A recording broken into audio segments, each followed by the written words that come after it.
What if the most dangerous kiss of your life wasn't about love at all, but survival? Ava Bennett walked into Harrington Tower with a damp resume, cheap heels, and a heart full of bills she couldn't pay. Outside, Chicago rain dragged silver lines down the glass. Inside Cole Harrington, the city's most feared Mafia heir was being forced into a marriage that could hand his family's empire to his enemies. Then his father opened the door. Then Cole pulled Ava close. And before she could breathe, he kissed her like she was the only woman who could save him. But that kiss didn't make her safe. It made her a target. Stay with this story, because beneath the danger is a lesson about power choice and the price of being seen. Like this video and comment the city you're watching from. The kiss did not end when Cole stepped away. It stayed on Ava Bennett's mouth like smoke after a fire, warm and impossible to ignore. 1 second she had been standing in the office of a man she had only met minutes earlier, trying to look professional with rainwater still clinging to the ends of her hair. The next, Chicago's most dangerous heir had his arm around her waist, his father staring at her like she had just become a problem that needed removing. The doors closed behind Grant Harrington and Brielle Whitaker with a quiet click. That sound felt louder than a gunshot. Ava stood in the middle of Cole's office, her resume lying face down near her feet. Her pulse beat in her throat. Her palms were damp. Her lips still burned from the force of him. For a moment neither of them spoke. Rain moved down the windows in long silver streaks. Far below, traffic crawled through the loop-red taillights, bleeding across the wet streets. The city looked normal from up here, busy, beautiful, unaware. Ava bent down, picked up her resume, and pressed it against her chest like a shield. Then she looked at Cole. What the hell was that? Cole Harrington adjusted the cuff of his white shirt as if he had not just turned her life inside out. He was tall, dark-haired, and carved with the kind of calm that made people mistake control for peace. But Ava saw the tension in his jaw. She saw the way his eyes stayed fixed on the door, as if he expected his father to come back with men and weapons and consequences. A complication, he said. Ava let out a sharp laugh. It did not sound like her. A complication. A necessary one. You kissed me. Yes, you told your father I was your girlfriend. Yes. You did that in front of the woman he apparently expects you to marry. Cole's expression barely moved. That was the point. Ava stared at him, waiting for the punchline, the apology, the explanation that would make this feel less insane. None came. She took one step back. I came here for an interview, and you still have the job. I don't want the job if the interview process includes being physically dragged into organized crime family drama. That got the smallest reaction from him. Not a smile, not quite. Something colder, something almost amused. My family would object to that description. Your family can object from a safe distance. Ava turned toward the door. Miss Bennett. His voice stopped her. Not because it was loud, because it was certain. She hated that it worked. Ava turned back slowly. Cole moved from behind his desk and crossed to the windows. The stormlight cut his face into shadow and silver. From that angle, he looked like the kind of man old neighborhoods whispered about. The kind mothers warned daughters not to trust. The kind powerful men did not challenge unless they had already made peace with losing. You can walk out, he said. I won't stop you. Generous. But my father saw your face. Brielle saw your face. By tonight, both of their families will know your name, your address, your bank history, your mother's place of work, and every person you ever trusted with a secret. Ava went still. The words found every soft place in her and pressed down. Cole turned. You were in the room when I refused the Whitaker alliance. Now they will want to know whether you are real, whether you matter, whether you can be used. Ava's fingers tightened around her resume. I don't matter to you. No, he said. Not yet. It was a brutal answer. Worse, it sounded honest. Ava swallowed. Then tell them that. Tell them you lied. My father would not believe it. Then make him believe it. Cole walked to the bar cart near the far wall and poured 2 fingers of something amber into a heavy glass. He did not drink it. He only held it. Grant Harrington believes 3 things. Power is truth, family is currency, and weakness should be punished before anyone else can exploit it. His eyes found hers. If I tell him I used you in a moment of rebellion, he will assume you are a liability. If I keep you beside me, he has to treat you like a choice. A choice, Ava whispered. You chose me because I happened to be standing close enough. I chose you because you did not flinch. That hit harder than she expected, because she had flinched. Inside, she had shattered into 100 frantic thoughts. But she had not shown it. Not to Grant. Not to Brielle. Not to Cole. Ava hated that he had noticed. Before she could answer, the office door opened. The woman who had escorted Ava in stood there with her tablet held against her chest. Nora Wells. Perfect posture, smooth black suit, calm eyes that took in Ava's flushed face, Cole's untouched drink and the resume wrinkled in Ava's hand. If Nora was surprised, she had buried the reaction years ago. "Mr. Harrington," she said, "your father's car has left the building. Miss Whitaker left with him." "Good." Nora glanced at Ava. "Security is holding the elevator until you decide whether Miss Bennett should be escorted out or onboarded." Ava blinked. Onboarded Cole set the glass down. "Give us 10 minutes." Nora nodded once and closed the door. Ava looked between the door and Cole. "You people are terrifyingly efficient." "We try. I have not agreed to anything, I know. You keep talking like I have." Cole walked to his desk and opened a drawer. He took out a black folder and placed it on the polished surface. "Then let's talk properly." Ava did not sit. Cole noticed. He did not tell her to. That helped more than she wanted it to. He opened the folder. Inside were documents, photographs, printed articles, corporate charts, and one image of Brielle Whitaker standing beside her father at a private harbor smiling beneath a white hat. The Whitakers control shipping contracts along Lake Michigan, private freight channels, and several security firms that my father still believes are useful. Useful for what? Cole looked at her. Ava's stomach tightened. "Never mind," she said. "My father wants the marriage because he thinks an alliance with them will stabilize the old side of the business. The old side, the side I am trying to bury." Ava studied him. His voice was still controlled, but there was something underneath it now. Not guilt. Not exactly. Maybe anger that had been polished until it shined. And Brielle was raised to want the crown. That sounds lonely. Cole's eyes shifted to her sharper now. Ava wished she had not said it out loud, but he did not mock her. "Yes," he said quietly. "It usually is." The room changed for half a second. The storm, the money, the danger, all of it seemed to pull back just enough for Ava to see the man beneath the name. Then he closed the folder. "I need 3 months." Ava stared. "For what?" "For my family to believe we are involved. For the Whitaker alliance to lose momentum. For my father to redirect his attention. We appear together publicly. A few dinners, a few events. Nothing more than necessary. You are describing a fake relationship like it is a quarterly strategy. In my world, romance has caused more hostile takeovers than bad accounting. I am not joking, neither am I." Ava crossed her arms. "Why would I do this? Because you need the job." Her face hardened. Cole saw it immediately. "That came out wrong," he said. "No, I think it came out exactly how you meant it." He did not deny it. Ava looked away, first angry at herself for feeling exposed. She thought of the voicemail from her mother that morning, thought of the hospital bill folded inside her purse, thought of the landlord who had stopped smiling at her 2 months ago. She had walked into Harrington Tower because the salary was impossible, triple what she made temping, enough to breathe, enough to help her mother, enough to stop counting every grocery item before placing it in the basket. Cole did not know all of that, but men like him knew when people were desperate. They could smell it. He came around the desk, slowly stopping several feet away. "I will pay you properly," he said.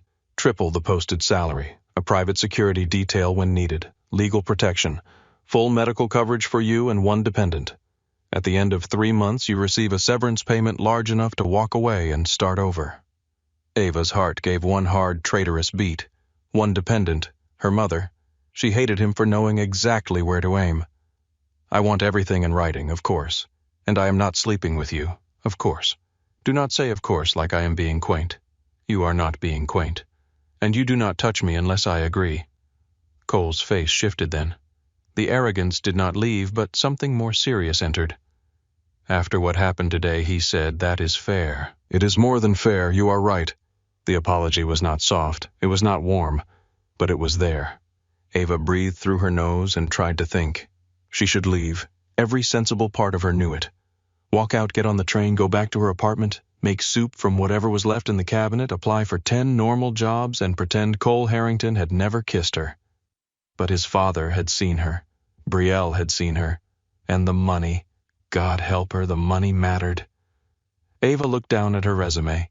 She had printed it at the public library because her own printer had died. She had worn her best blouse, the one with the tiny repaired seam near the cuff. She had practiced confident answers on the train while pretending not to notice the man across from her staring at her shoes. She was tired of being one emergency away from ruin. Cole watched her like he could hear the math being done in her head. That annoyed her enough to make her lift her chin. If I do this, she said, I am not your toy. No, I am not your employee in private and your girlfriend in public whenever convenient. No, I am not taking blame for your family's sickness. His eyes darkened. No, and if I say stop, it stops. Cole held her gaze. Yes. Ava waited. That easy no, he said, but it is still yes. For some reason, that answer felt more trustworthy than a smoother one. She lowered herself into the chair across from his desk. 3 months, she said, 3 months. A clean breakup after. Yes. No dramatic public heartbreak. That may disappoint the gossip columns. I will survive their grief. This time, Cole almost smiled. Ava hated that she noticed. Nora returned 15 minutes later with a legal pad, a tablet, and a look that suggested she had already guessed the outcome. By late afternoon, Harrington's attorneys had drafted a private agreement so precise it made Ava's head ache. Cole sat across from her at the conference table while lawyers spoke in careful language about confidentiality, personal safety, public appearances, compensation and termination provisions. Ava interrupted often. The first time she did, one of the lawyers looked annoyed. The second time, Cole looked pleased. By the 5th time, the lawyer started answering her first.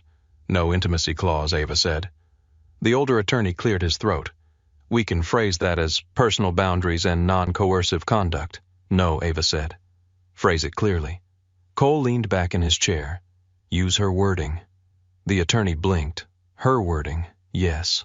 Ava did not look at Cole, but she felt the strange heat of that small victory. When the contract was signed, she expected to feel safer. She did not. She felt like she had just stepped onto a bridge in the dark and heard the boards crack beneath her. Nora took the documents away. Cole stood. Your office is down the hall. My office. You start tomorrow. I thought I started today when you kissed me into employment. You start officially tomorrow. Ava picked up her bag. Good to know there is a process. Cole walked her to the elevator. The hallway outside his office was quiet now. Most of the staff had gone home or had become very skilled at pretending not to stare. At the elevator doors, Ava turned to him. What do I tell my mother? The truth would be unwise. My mother can smell a lie over the phone, then give her part of the truth. Ava thought about Denise Bennett. Her mother with tired hands, soft eyes, and an instinct for danger sharpened by years of surviving men who promised more than they gave. She will ask if you are good to me. Cole's face changed just slightly. What will you say? Ava pressed the elevator button. I do not know yet. The doors opened. She stepped inside. Before they closed, Cole said, Miss Bennett. Ava looked up. From this moment on, you do not go anywhere with my father Brielle, or anyone connected to the Whitakers. If they contact you, you tell Nora. If you feel followed, you call me. Ava gave him a tired smile. Is this the part where I'm supposed to feel protected? No, he said. This is the part where you understand the risk. The doors slid shut between them. Only then did Ava let her shoulders drop. On the train home, Chicago blurred past the windows in bruised purple and gold. Office workers stared at phones. A teenager slept with his hood pulled low. Someone's music leaked softly from cheap earbuds. Ava touched her mouth once, then pulled her hand away as if caught doing something shameful. By the time she reached her apartment, the rain had slowed to a mist. Her building smelled like old wood lemon cleaner and someone frying onions upstairs. The hallway light flickered near her door. She had never been so relieved to see chipped paint in her life. Inside, she dropped her bag on the couch and kicked off her shoes. The silence felt different. Her phone buzzed. Ava looked at the screen. Cole Harrington. Your car will arrive at 8:30 tomorrow. Nora will send schedule details. Ava stared at the message. A car. Of course. Men like Cole did not ask if you needed one. They simply placed one in your life and expected gratitude. She typed back, "I can take the train." His reply came almost instantly. "Not anymore." Ava narrowed her eyes. She typed, "That sounds like something a kidnapper would say." 3 dots appeared, then vanished, then appeared again. Finally, a careful kidnapper would have offered coffee. Ava laughed before she could stop herself. The sound surprised her. It filled the little apartment too brightly, then faded into something softer. Her phone rang. Her mother. Ava took a breath and answered. "Hi, Mom." Denise did not bother with hello. How did it go? Ava looked around her apartment. The unpaid bills on the counter. The old family photo stuck to the fridge. The tiny kitchen table where she had filled out application after application until her eyes burned. "It went," Ava said. "That bad. That's strange." Denise was quiet for 1 beat. Strange how Ava closed her eyes. She could still feel Cole's hand at her waist. "The job is complicated. Complicated jobs pay complicated money." Ava smiled faintly. "That is one way to put it. Do they treat you with respect?" Ava thought of Cole forcing the lawyer to use her wording. Thought of him warning her without sugarcoating the danger. Thought of him kissing her without asking. Her smile disappeared. "I am making sure they do. That was not what I asked." "I know." Denise sighed. It was the sound of a mother choosing not to push because she knew pushing would only build walls. "Be careful, baby. I am. No, be more careful than you think you have to be." After the call ended, Ava sat at the kitchen table for a long time. She opened the contract on her tablet and read it again, every cold sentence, every polished promise. Then she opened her banking app and looked at the balance. There were numbers that could trap a person. There were also numbers that could free one. Ava did not sleep much. Morning came gray and wet with low clouds pressed over the city.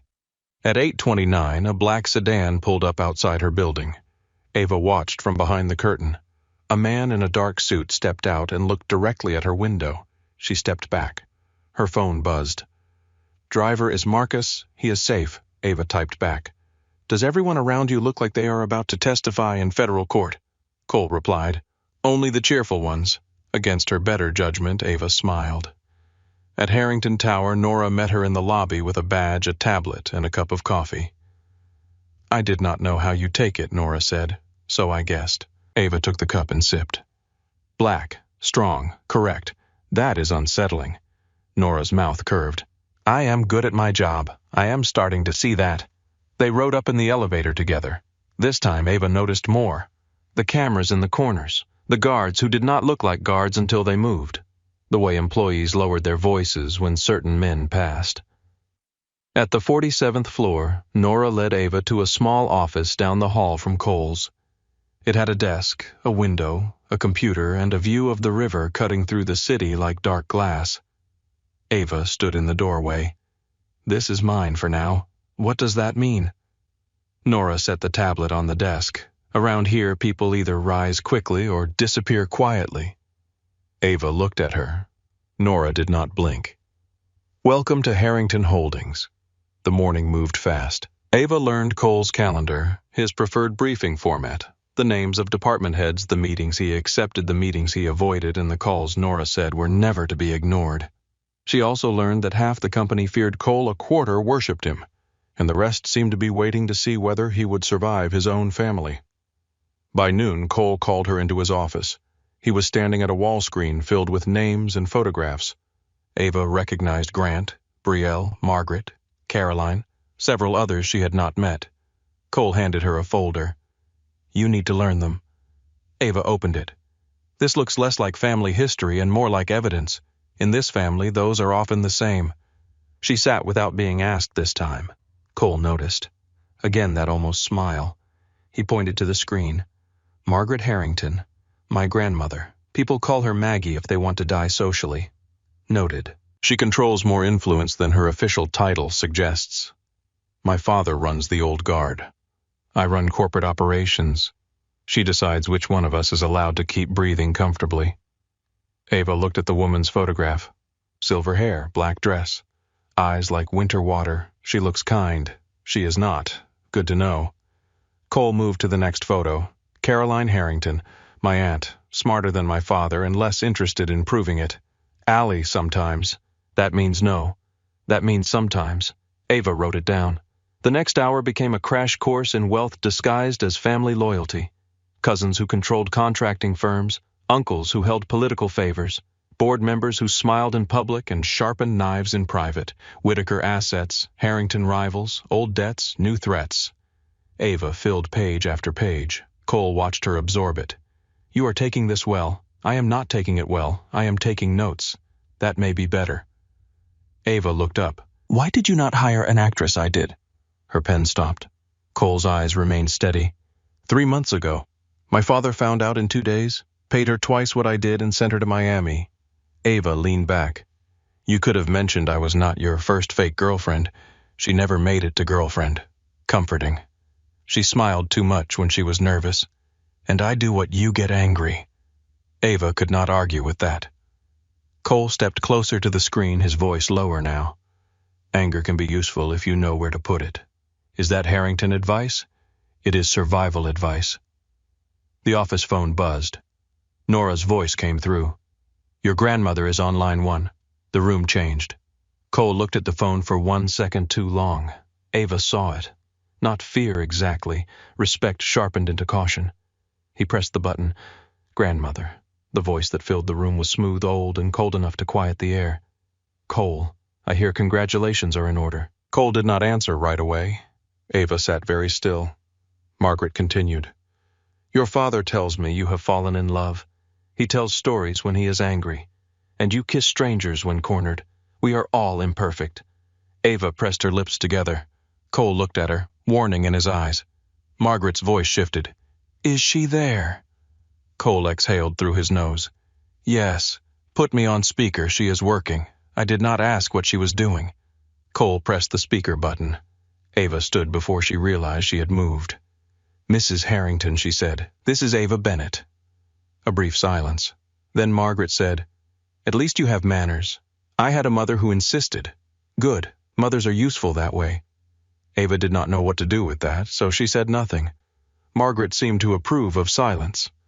Sunday dinner, the older woman said. 7 o'clock, North Shore House. Cole will bring you. Cole's expression tightened. That is not necessary. I decide what is necessary. Ava heard the power in that sentence. No raised voice, no threat, just fact. Margaret continued. If Miss Bennett is important enough to ruin a Whitaker arrangement, she is important enough to sit at my table. Cole's jaw flexed. Ava looked at him, then at the phone. I will be there, she said. Cole's eyes snapped to her. Margaret paused. Interesting, she said. Wear something honest. The line went dead. Ava stared at the phone. Wear something honest, she repeated. Cole dragged a hand through his hair, the first unguarded gesture she had seen from him. It means do not try to look like Brielle. I was not planning to. Good. Ava closed her notebook. You were going to refuse for me. Yes, do not do that again. Cole looked at her for a long moment. Then he nodded. Fine. No, not fine. Understood. Something flickered in his eyes. Understood. Ava stood, gathered her notes, and headed for the door. Behind her, Cole said her name. Not Miss Bennett. Ava. She stopped. Sunday will be ugly, he said. She turned back. The storm had passed, but the sky outside remained heavy, the city washed clean and still dangerous beneath it. Ava held the folder against her chest. Then I should probably get back to studying. Cole looked at her the way a man looks at a match struck in a dark room, wary of the flame, unable to look away.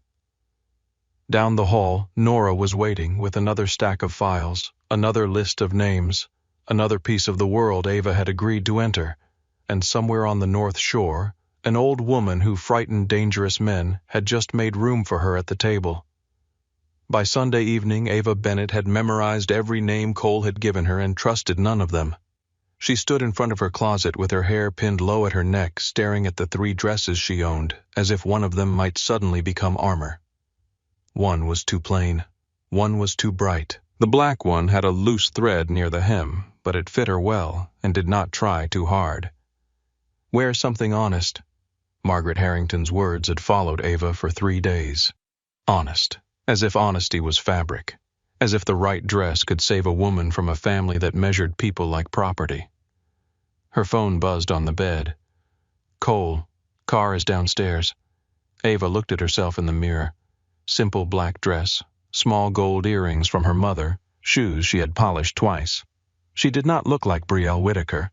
She did not look like Chicago royalty. She looked like herself. For tonight, that had to be enough.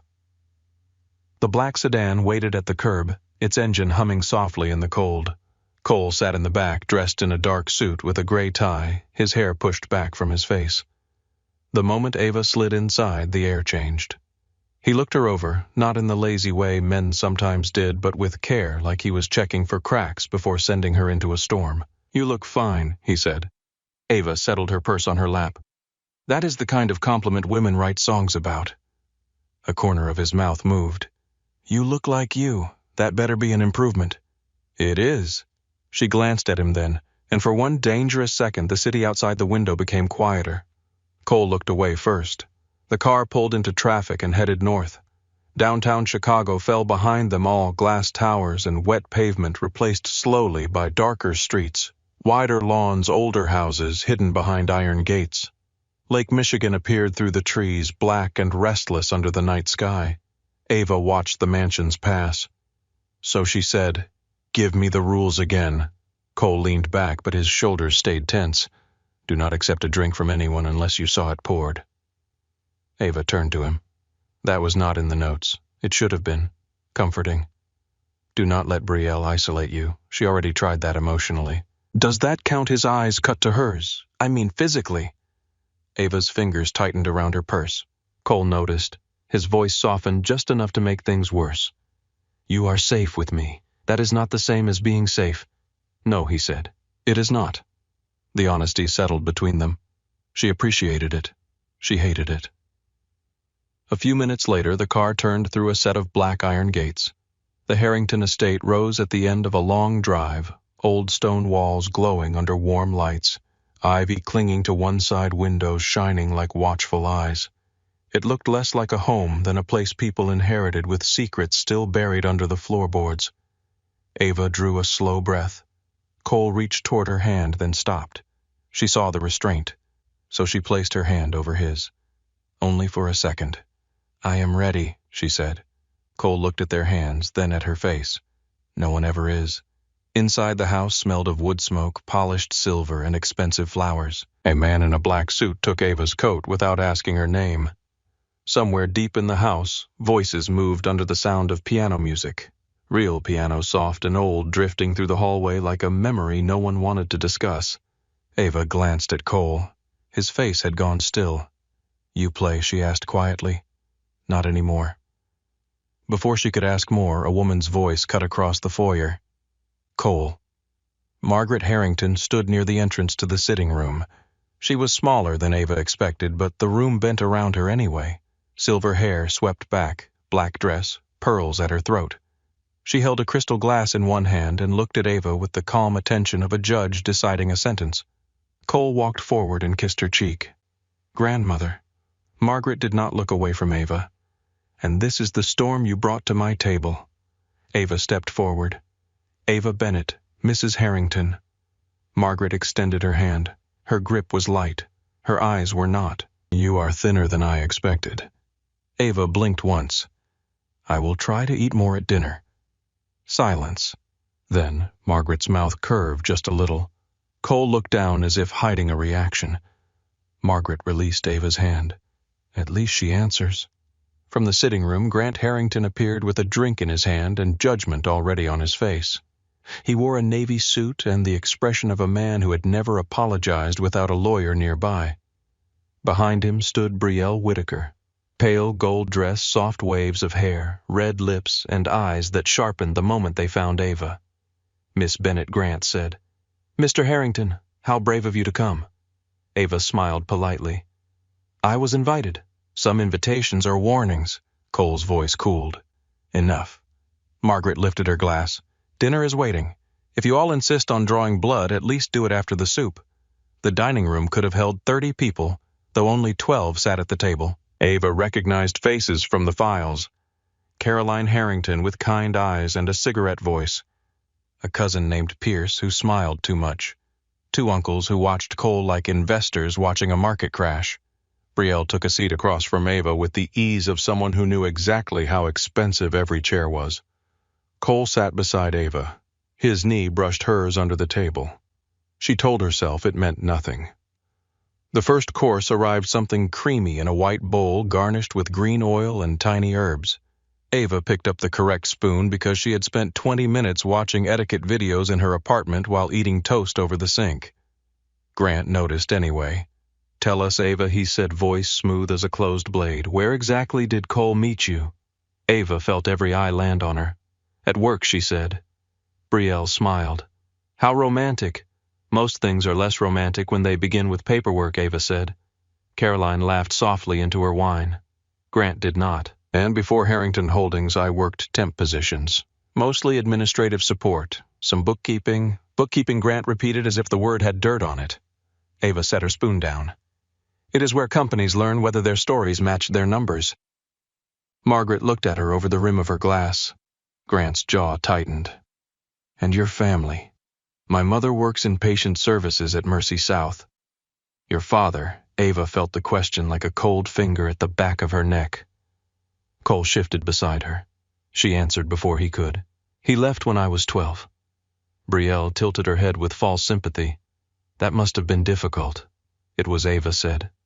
Then it became normal. The table quieted. For the first time, Brielle seemed unsure where to place her smile. Grant leaned back. "And now you sit at my mother's table beside my son, yes. Do you understand what that means?" Ava looked around the room. The paintings, the silver, the people dressed like their blood came with legal documents. "I understand what everyone here thinks it means." Margaret set her glass down with a small click. "And what do you think it means?" Cole turned slightly toward Ava, but he said nothing. Good, she thought. "Let me stand." Ava folded her hands in her lap.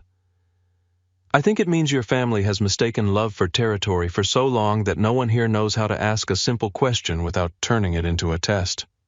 No one moved. Even the servers seemed to disappear into the walls. Grant's face darkened. "Careful." Margaret raised one hand. He stopped. The power in that small gesture made Ava's skin prickle. Margaret studied her. "You think this is love?" Ava looked at Cole. His face gave her nothing, but his eyes were fixed on her like the answer mattered more than it should. "I think," Ava said slowly, "that whatever this is, it belongs to the 2 people inside it before it belongs to anyone else." For a moment, no one spoke.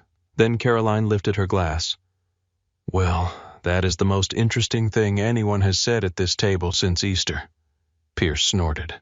One of the uncles glared at him. Dinner continued, but the room had shifted. The questions did not stop. They only became sharper. Where did Ava go to college, public university? Did she graduate with honors? Did she have debt less than most, more than she liked? Did she know what Cole's life required?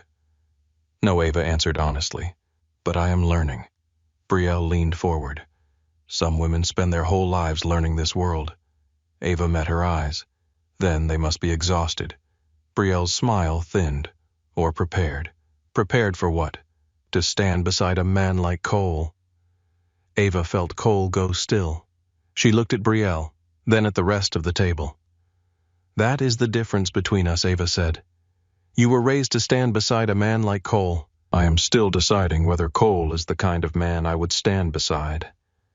The silence this time was different. Not offended, interested. Cole's hand found hers beneath the table. His fingers closed around hers once. Not for show, not entirely. Grant saw the movement. His expression hardened. "You are enjoying this rebellion," he said to Cole. Cole's voice was quiet. "I am enjoying dinner." "No, you are enjoying humiliating this family." Cole turned to his father. "You brought Brielle to my office and ordered me to marry her like I was a signature you could forge."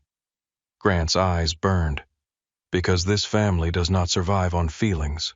"No," Cole said. "It survives on men pretending control is the same as strength." The room tightened. Margaret did not interrupt this time. Grant placed both hands on the table. The Whitaker Alliance protects us. It sells us. It secures our roots. It lets the Whitakers inside our operations. You are too young to understand what enemies cost. Cole's face went colder than Ava had ever seen it. I know exactly what enemies cost. I have spent 5 years cleaning up the bodies your methods left behind. Ava's breath caught. No one at the table looked surprised. That was worse. Brielle's eyes flicked toward Ava, measuring whether the line frightened her. It did. But fear did not mean she looked away. Margaret finally spoke. Enough. The word dropped over the table like a curtain. Grant sat back. Cole's hand stayed around Ava's. The main course arrived as if nothing had happened. The meat was tender, the wine was dark. The conversation split into smaller pieces, careful and sharp around the edges. Caroline asked Ava about Chicago, about her mother, about whether she liked the lake in winter. Ava answered, grateful for the softer ground. I like it best when it is almost frozen, Ava said. It looks impossible then. Caroline smiled. Cole used to say that. Ava looked at him. Cole did not meet her gaze. Brielle noticed. Of course she did. After dinner, the men moved toward Grant's study. Cole paused near Ava. I will be back soon. Ava looked at the closed doors waiting for him. That sounds like something people say in horror movies. His mouth softened. Stay near Caroline. I thought I was safe with you. You are, he said. But I am about to be in a room with my father. Then he was gone. Ava followed the women into a sitting room filled with velvet chairs, old photographs, and oil portraits of Harrington men who all looked like they had disappointed someone and inherited money anyway. Caroline sat beside Ava near the window and handed her tea. You are still breathing, Caroline said. That is a good sign. Is the bar truly that low in this family survival is considered charm? Across the room, Brielle spoke softly with 2 older women, but her attention stayed on Ava. Every few moments her eyes slid over like a blade checking for a weak seam. Caroline noticed. She hates me, Ava said. Brielle hates losing. That is not the same thing. It is to her. Ava held the warm cup between both hands. Why does everyone act like Cole is a throne because he is? Ava turned. Caroline's expression had lost its lightness. Grant has power, Caroline said. Margaret has influence. But Cole has the future. He has been moving money out of the old channels for years. Real estate, logistics security investment funds, clean money where he can get it. Cleaner, at least. That makes him dangerous to men who built their lives on dirt. And Brielle was promised a crown before she understood what crowns do to the neck.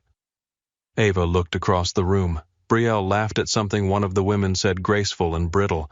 For the first time, Ava felt something almost like pity. Almost. Caroline leaned closer. Do not mistake her pain for innocence. She will still cut you if she thinks it gives her back what she lost. Ava nodded.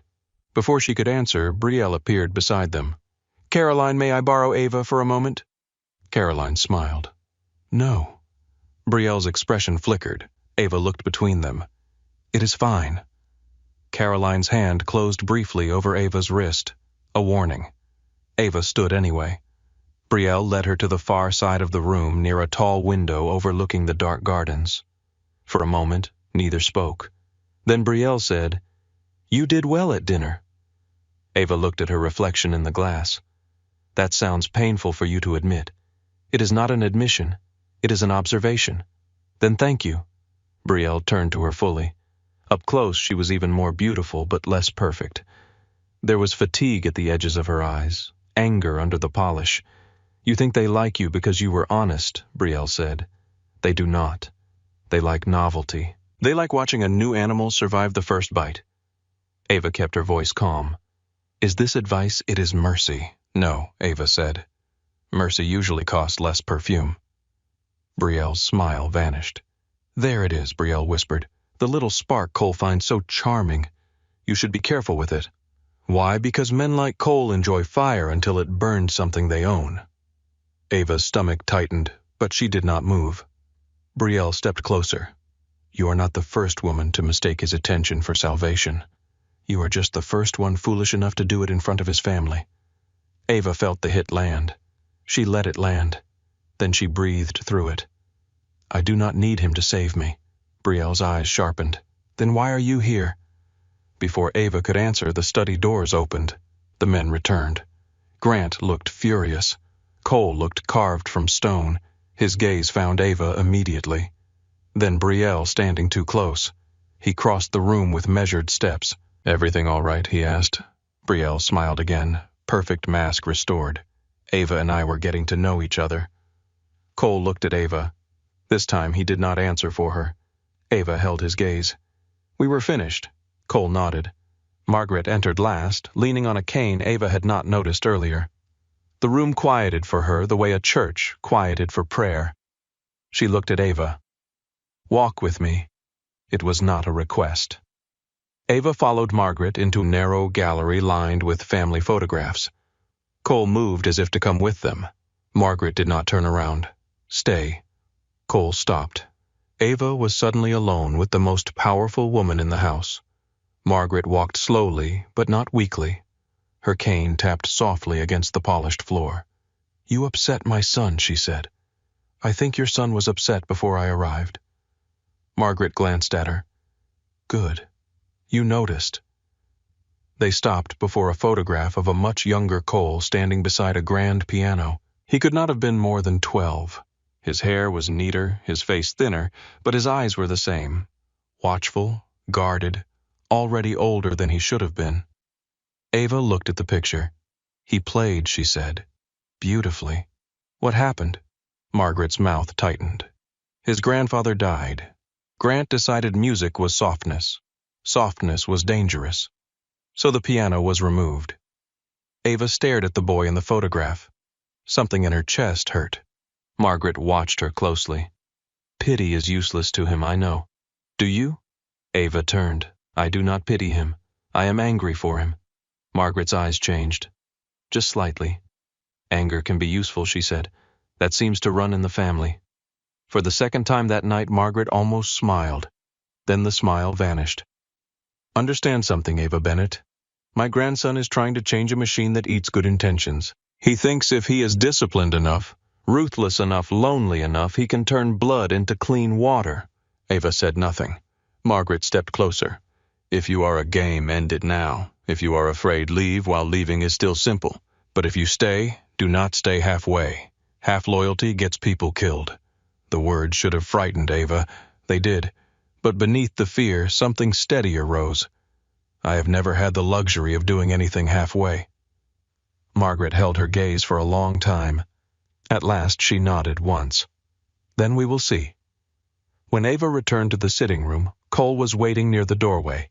He did not ask what Margaret had said until they were outside under the covered entrance while the driver brought the car around. Rain had started again, soft and cold. "What did she say to you?"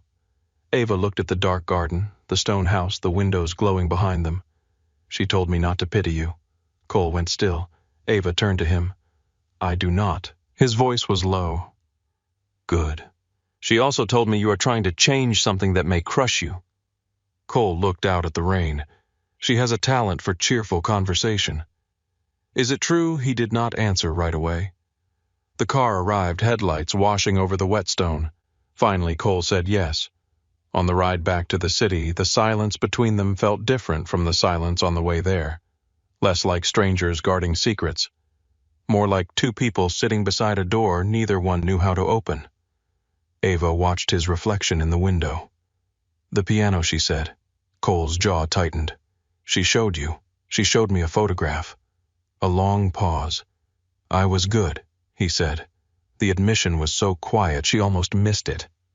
"I believe you. I did not ask if you did." "No," Ava said. "But I wanted you to know." Cole looked at her then. The car moved through the wet streets, Chicago rising around them again, bright and hard and restless. For a moment, Ava saw him not as a Mafia heir, not as her dangerous fake boyfriend, not as the man who had kissed her into a war. She saw the boy beside the piano, and Cole, looking back at her, seemed to understand exactly what she had seen. By the time the car stopped outside her building, neither of them had touched. But when Cole walked her to the door, the space between them felt charged. Ava unlocked the front entrance, then paused. "You did not let them eat me alive," she said. "I did very little. That is not true." "It is," Cole said. "You stood on your own." Ava looked up at him. The rain had darkened his hair. The porch light cut gold along his cheekbone. He looked tired now and younger in a way that made him more dangerous to her than all his power. "Good night, Cole."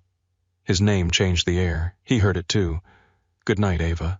She went inside before either of them could say something that did not belong to the contract. Upstairs in her apartment, Ava leaned against the closed door and listened to her own breathing. Her phone buzzed once. A message from an unknown number. "Enjoy dinner while you can. Girls like you do not stay at tables like ours." Ava stared at the screen until the words blurred. Then she deleted the message. But her hands did not stop shaking for a long time. By Monday morning, the message was gone from Ava's phone, but not from her mind. "Girls like you do not stay at tables like ours." She had deleted it in the dark, sitting on the edge of her bed with the city humming beyond her window, but the words had already crawled under her skin. They followed her into sleep. They waited for her in the mirror while she brushed her teeth. They rode with her in the black sedan to Harrington Tower, tucked between the silence of the driver and the gray Chicago sky. When she stepped into the lobby, people looked away too quickly. That was how she knew something had changed. Not the obvious kind of staring. Not open curiosity. This was worse. A glance, a pause, a whisper, swallowed before it became sound. The kind of attention people gave a crash scene when they wanted to look but did not want to be caught enjoying it. Nora met her near the elevator's tablet in hand, expression smooth. "Good morning." Ava studied her. "Is it Nora pressed the elevator button?" "That depends on how much you value privacy." The doors opened. Ava stepped inside slowly. "I am guessing mine is dead." Nora joined her and waited until the doors closed. Page 6. Chicago ran a piece at 6 this morning. 2 local blogs copied it within the hour. National gossip sites are circling. Ava felt the elevator rise beneath her feet. What did they say? Nora did not soften it. That you are Cole Harrington's mystery woman, that you grew up on the South Side, that you attended a public university, that your mother works in patient services, that you held 4 jobs in college. Ava stared at the shining elevator doors and saw her reflection looking back pale and still. "They found my mother." "Her name is not in the article," Nora said. "But there is enough for people to look." The elevator seemed suddenly too small. Ava's first thought was not of herself. It was her mother getting off the bus after a 12-hour shift purse clutched under one arm, unaware that strangers with cameras and hungry eyes might know where to wait. "Cole knows he has been in with legal since 7. The elevator opened onto the executive floor. Ava stepped out. Cole's office door was closed, but his voice carried through the glass walls of the conference room next to it. Low, controlled, dangerous. A group of lawyers sat around the table while Cole stood at the head sleeves, rolled up one hand flat against the surface, as if he were holding himself back from breaking it. When he saw Ava through the glass, his face changed, only for a second. But she saw it. Regret. Ava hated it more than anger. Cole opened the door. "Nora, give us the room." The lawyers gathered their papers quickly. Nobody argued. Nora touched Ava's arm once before she left a brief pressure that said more than her face did. Then Ava and Cole were alone. He looked at her with eyes too dark for mourning. "I told you not to come in. You sent the message to Nora, not me. I did not want you walking into this." Ava dropped her bag onto a chair. "And I did not want strangers reading my life with their coffee. Here we are." Cole's jaw tightened. "I am handling it." That phrase is starting to make my eye twitch. They crossed a line. Ava laughed once, but there was no humor in it. Which line? The poor girl line, the public college line, the mother with a real job line, Ava? No, tell me. "Which part of my life embarrassed your lawyers the most?" His eyes flashed. "None of it embarrasses me." The answer hit the room hard enough to stop her. Cole stepped closer, then seemed to remember himself and stopped. "It infuriates me," he said, "that they think they can cut you open for sport." Ava looked away first. Outside the windows, Chicago moved on like nothing had happened. Taxis turned, people crossed streets. The river slid under bridges the color of wet steel. Her life had been turned into a headline, and the city did not even blink. "My mother cannot be part of this," she said. "She will be protected. She is not a package." "I know. You keep saying that. Cole breathed out slowly. Then tell me what you need. The question disarmed her. Ava had expected orders. A car, security, a speech about staying inside and letting him fix things. She had not expected space. She crossed her arms because she needed something between them. I need you to stop acting like every problem is solved by surrounding it with men in black suits. They help. They also announce there is something to fear. There is. Ava held his gaze. I know.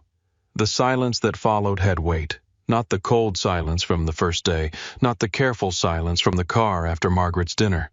This one felt like two people standing on opposite sides of the same locked door. Cole finally nodded. I will put one person near your mother. Someone discreet. No visible detail unless necessary. Thank you. And you do not read the comments. Ava almost smiled. That sounded like an order. It was a plea wearing a suit. That almost broke her.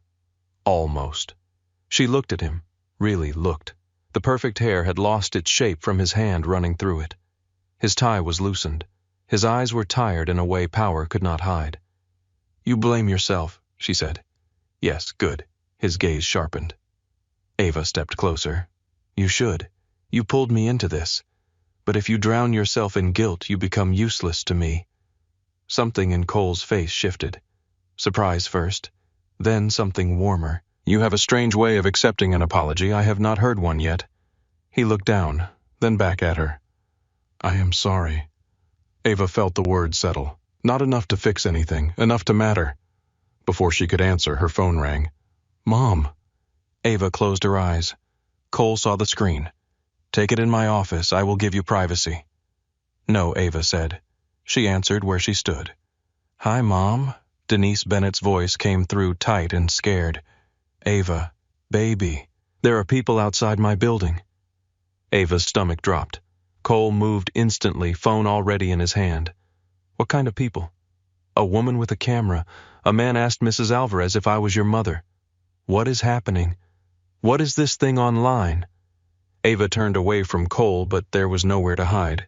It is ugly, Ava said softly. But I am okay. Are you Ava almost lied? Instead, she pressed her fingers to her forehead. I am scared, but I am okay. Her mother went quiet. In that quiet, Ava heard years. Bills, hospital corridors, long shifts, men who left, women who stayed. Is he treating you well? Denise asked.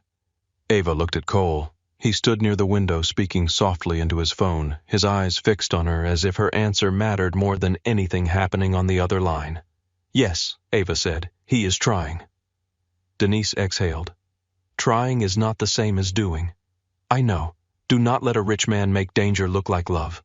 The words landed deep. Ava looked down at the floor. I won't. After the call, Cole told her a plainclothes security officer was already on the way to her mother's building. The photographer would be removed. The building manager would be contacted. Denise would not be approached again if Cole had anything to say about it. Ava believed he could make that happen. That was part of what frightened her. The week became a blur of cameras and controlled smiles. Cole and Ava attended a charity auction at the Art Institute. A private dinner at a steakhouse where the wine list looked like a mortgage document. A hospital fundraiser where Ava could not stop thinking about her mother's hands. Each appearance had been scheduled before the article, but now every room felt staged around them. Flashes burst the moment they stepped from the car. Cole, is she the one, Ava? Are you moving into the Harrington estate? Is it true your mother still lives in Southside housing? Cole's hand settled at Ava's lower back. At first she had hated that touch. Now she understood it as a signal. I am here. She hated that she needed it. She loved that he gave it without pressing. Inside the Art Institute, beneath paintings older than any family grudge, a woman in emerald silk touched Ava's arm. You must feel like Cinderella. Ava turned with a polite smile. Cinderella had a curfew and unpaid labor. I am aiming higher. Cole coughed into his glass. The woman blinked, then laughed because Cole did. Ava moved through the evening like that. Smile, answer, deflect, breathe. Let them underestimate her. Let them think quiet meant empty. But Brielle was not laughing. Ava saw her near the donor's wall, dressed in white, surrounded by women who leaned toward her as if receiving instructions. Brielle lifted her champagne glass slightly. Ava did not lift hers back. Later in the car, Ava took off her earrings and let them drop into her palm. My face hurts. From smiling, from not saying what I mean. Cole looked at her. What did you want to say to the woman who called me Cinderella? Yes, that Cinderella's prince had a castle but no personality. Cole laughed. It was sudden and quiet and real. Ava stared at him. What, I did not know you could do that. Laugh without looking like it was legally reviewed first.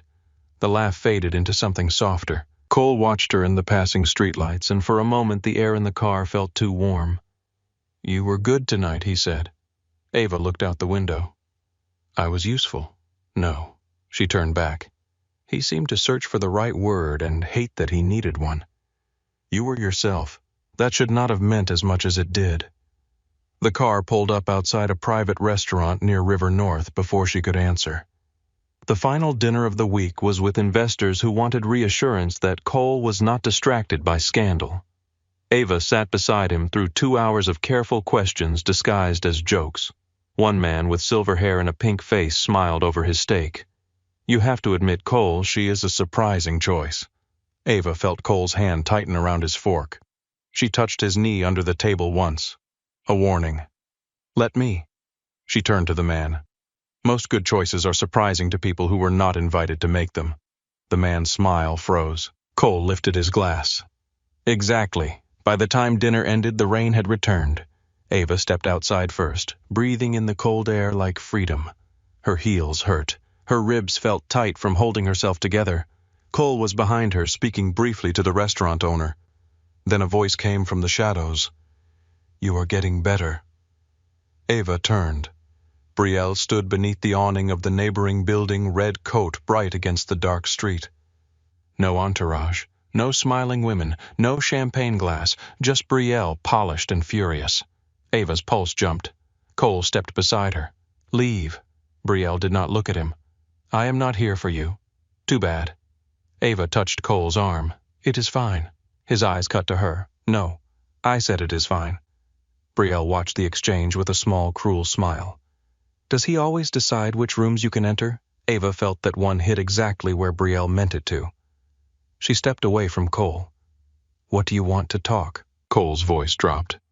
Anything you say to her you can say in front of me. Brielle's eyes stayed on Ava, unless she is afraid.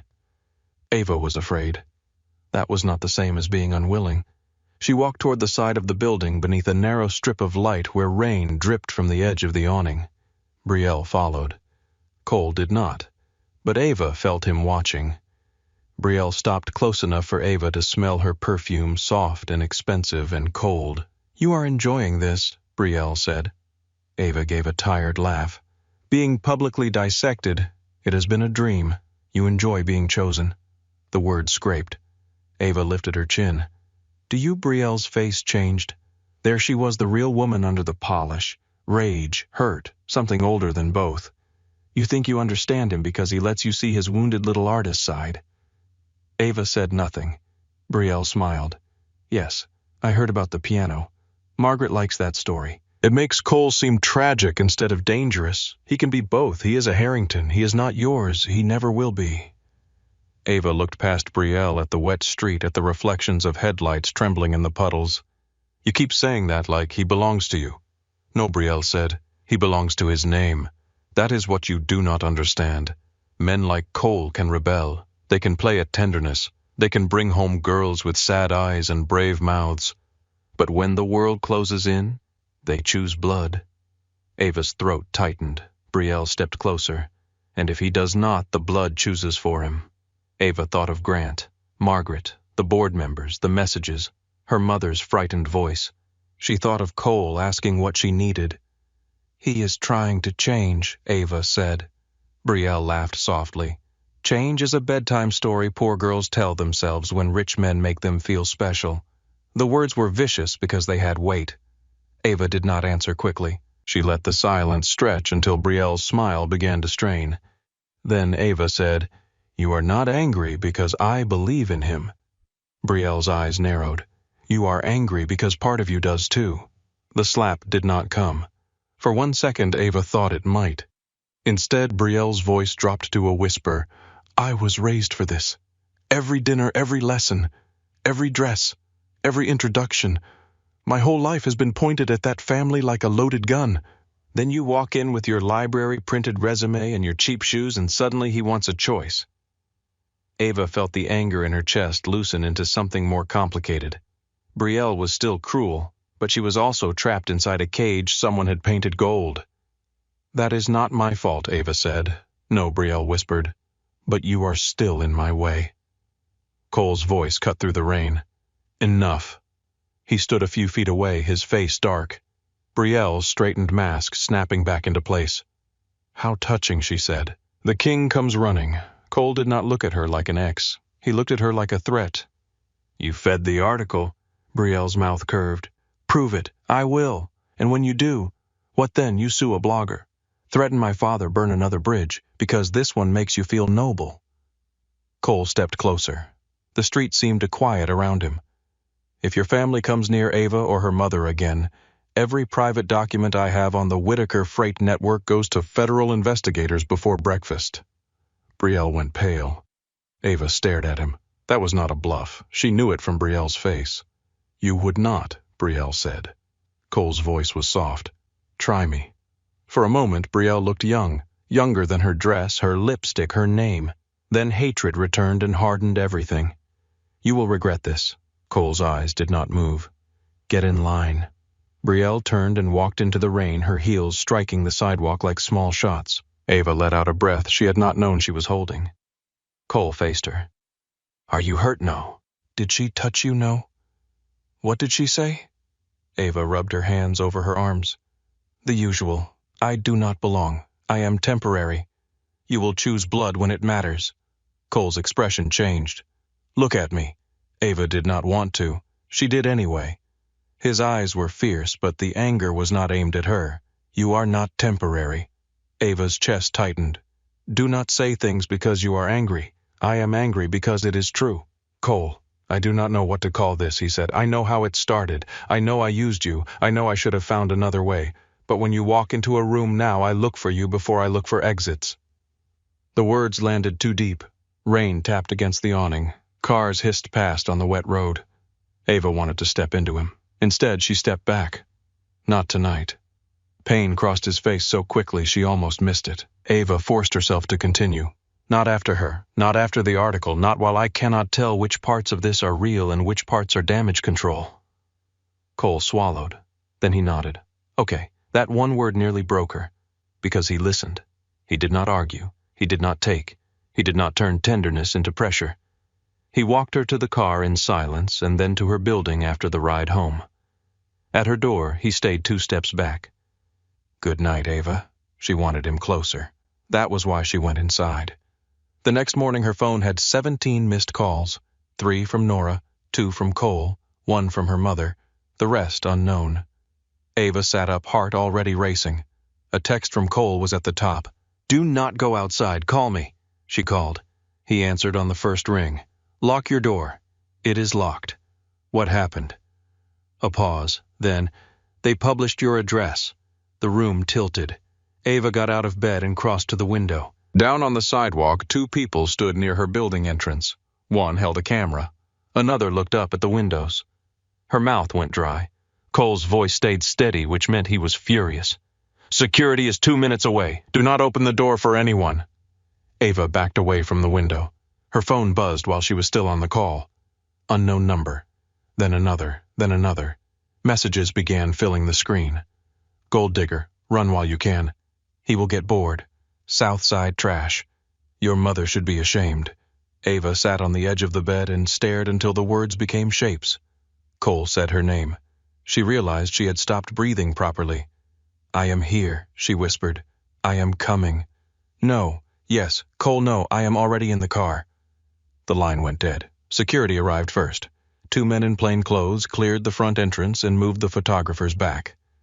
Ava watched from behind the curtain, shaking with anger, fear, and humiliation. Cole arrived 20 minutes later.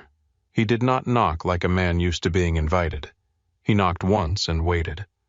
Ava opened the door. He stepped inside and stopped in the middle of her small living room. Everything about him looked wrong there. The expensive coat, the controlled rage, the kind of power that did not fit beside her thrift store lamp and the laundry folded on the chair. For a second, neither spoke. Then Cole said, "I am ending it." Ava stared at him. "Excuse me, the arrangement, the public appearances, all of it. I will pay the full amount. Security stays as long as you need. Legal will bury the address leaks. You and your mother will be safe." Her blood went hot. "You are ending it. Yes, just like that. This has gone too far." Ava took a step toward him. "You do not get to decide that alone." His voice cracked at the edge. "They published where you sleep. I noticed. They sent threats. I noticed that too. They found your mother." "And you think the solution is to remove me from my own life?" Cole looked at her raw now. "The solution is to keep you alive." Ava laughed, and this time it hurt. "You pulled me into a lie without asking. Now you want to pull me out without asking. Do I ever get a vote, or am I just something you move when the board changes?" His face went still. "I am trying to protect you." "No, you are trying to control the only part of this that still scares you." "And what is that, Ava said?" "Choosing for myself." The words hung between them. Cole looked like they had struck something old. Ava's voice lowered. "I am scared. I am furious. I hate that strangers know my address. I hate that my mother is afraid. I hate that Brielle can look at me and see every insecurity I have ever tried to bury. But I hate this more." She pointed between them. "You standing in my apartment deciding what pain I am allowed to survive." Cole's eyes softened, but his voice stayed rough. "I cannot watch them hurt you because of me. Then stand beside me while I fight back." He stared at her. Ava's heart pounded. "I do not want to be your victim," she said. "I do not want to be your employee hidden away for my own good. I do not want to be the woman you almost loved before things got inconvenient." Cole stepped closer. Almost Ava hated herself for saying it. She hated him for hearing it. The apartment seemed too quiet. Cole's voice dropped. "Ava, there is nothing almost about what I feel when I look at you." Her breath caught.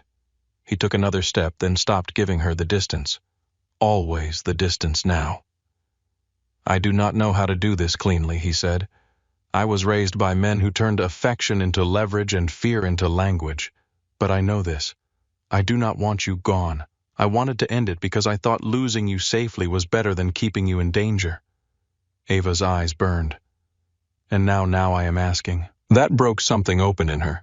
Not all at once, not softly, like a locked door giving way under pressure.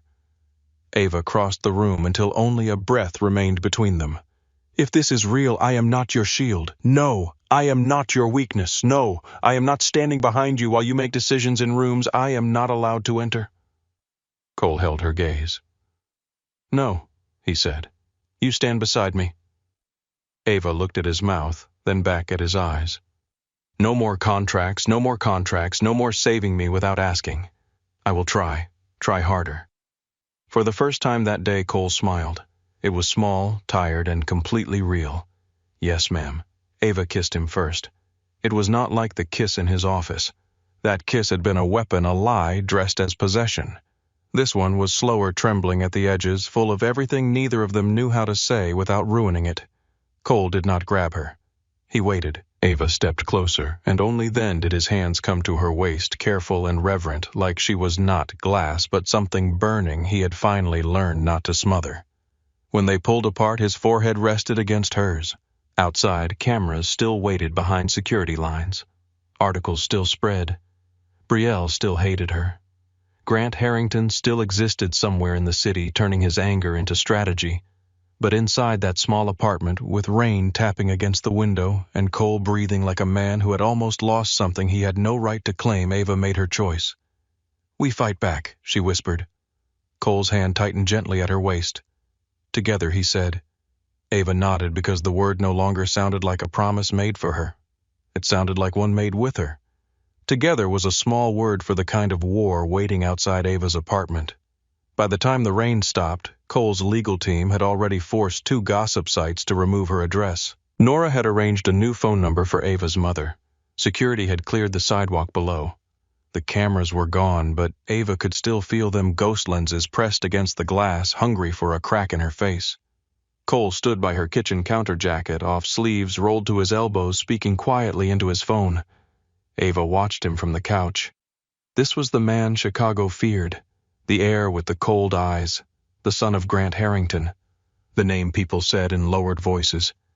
And yet in her apartment he looked almost too large for the room, too sharp for the soft yellow lamp, too expensive for the chipped mug she had handed him, too lonely for the way he kept checking the window as if danger might climb the bricks just because she lived there. He ended the call and looked at her. "Your mother is safe." Ava nodded. "Thank you. I want her moved somewhere private for a few days." "No." His mouth tightened, but he stopped himself before the order came out. Ava saw the effort. That mattered. "She will hate that," Ava said. "She has work, neighbors, a life. You can't just lift people out of their world because yours is burning." Cole leaned against the counter. "My world reached for hers. Then keep it from touching her again." His eyes held hers. "I will." The words were quiet, not soft. Cole did not do soft easily, but they landed with weight. Ava stood and crossed to the sink. She needed something to do with her hands. There were 2 plates from breakfast sitting there, one with toast crumbs, one with a smear of jam. Such ordinary evidence of a life that had existed before Cole Harrington kissed her into another one. Behind her, he said, "There will be a statement." Ava turned on the water. "From you, from us." The plate slipped slightly in her hand. She looked over her shoulder. Cole came closer, slow enough that she could tell him not to. "Only if you agree," he said. "No hiding you. No speaking for you. We tell them the harassment stops. We tell them the relationship is real enough that their stories will not break it. We tell them your family is off limits." Ava turned off the faucet. "And if they do not listen, then we make them wish they had." His voice had that dark edge again, the one that reminded her Cole had been raised among men who knew how to turn threats into history. Ava dried her hands on a towel. "Legally." His eyes flickered. "Mostly." "Cole." "Legally," he said. Ava studied him. Then she reached for her phone. "What are you doing?" he asked. "Writing my part." By noon the statement went out through Harrington Holdings. It was short. It was clean.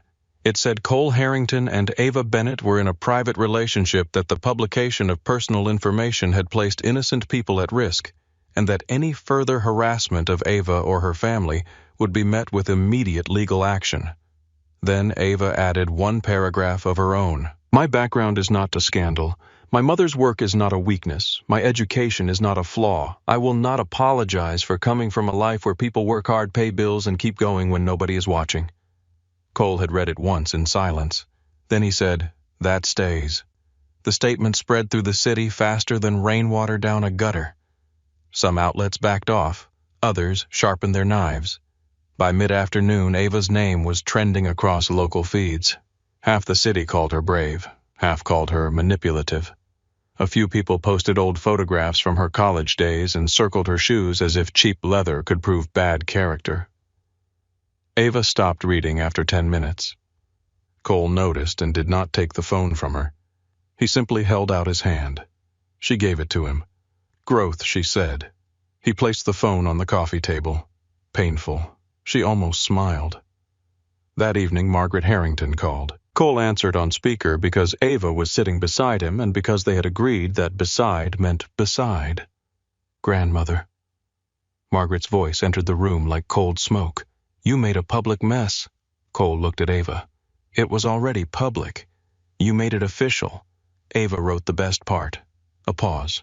Ava sat straighter. Margaret said, "I know." There was another pause, longer this time. Then Margaret added, "Dinner. My penthouse. 8 o'clock. Both of you." Cole's jaw tightened. "Not tonight. I was not asking whether you preferred tomorrow." Ava leaned toward the phone.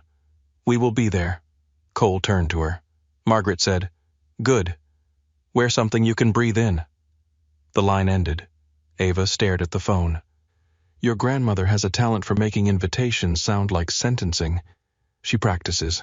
You are worried." "Yes, about me, about what she will ask you." Ava stood and picked up her coat from the chair. "Then I should probably eat first." Cole frowned. Why? Because I answer better when I am not hungry. For the first time in hours, something like amusement touched his face. Margaret's penthouse sat high above Lake Michigan, where the city's lights shimmered against black water and the windows gave nothing back.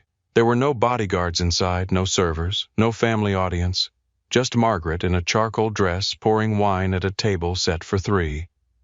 Ava understood at once that the absence of witnesses made the night more dangerous, not less. Margaret kissed Cole's cheek, then looked at Ava. You look tired. Ava took off her coat. I am. Good. Tired people lie less elegantly. Cole's mouth tightened. Grandmother. Margaret lifted a hand. Sit. They sat. Dinner was simple only in appearance. Roast chicken potatoes, green beans, bread warm enough to steam when broken. Food that pretended to be humble while resting on porcelain that could have paid Ava's rent for months. For several minutes, Margaret said nothing about the statement, the article, Grant, or Brielle. She asked Ava about her mother instead. Not politely, precisely. How long had Denise worked at the hospital? Did she like it? Was she proud or stubborn? Ava answered carefully until she realized Margaret did not want performance. She is both, Ava said. Proud when she should ask for help.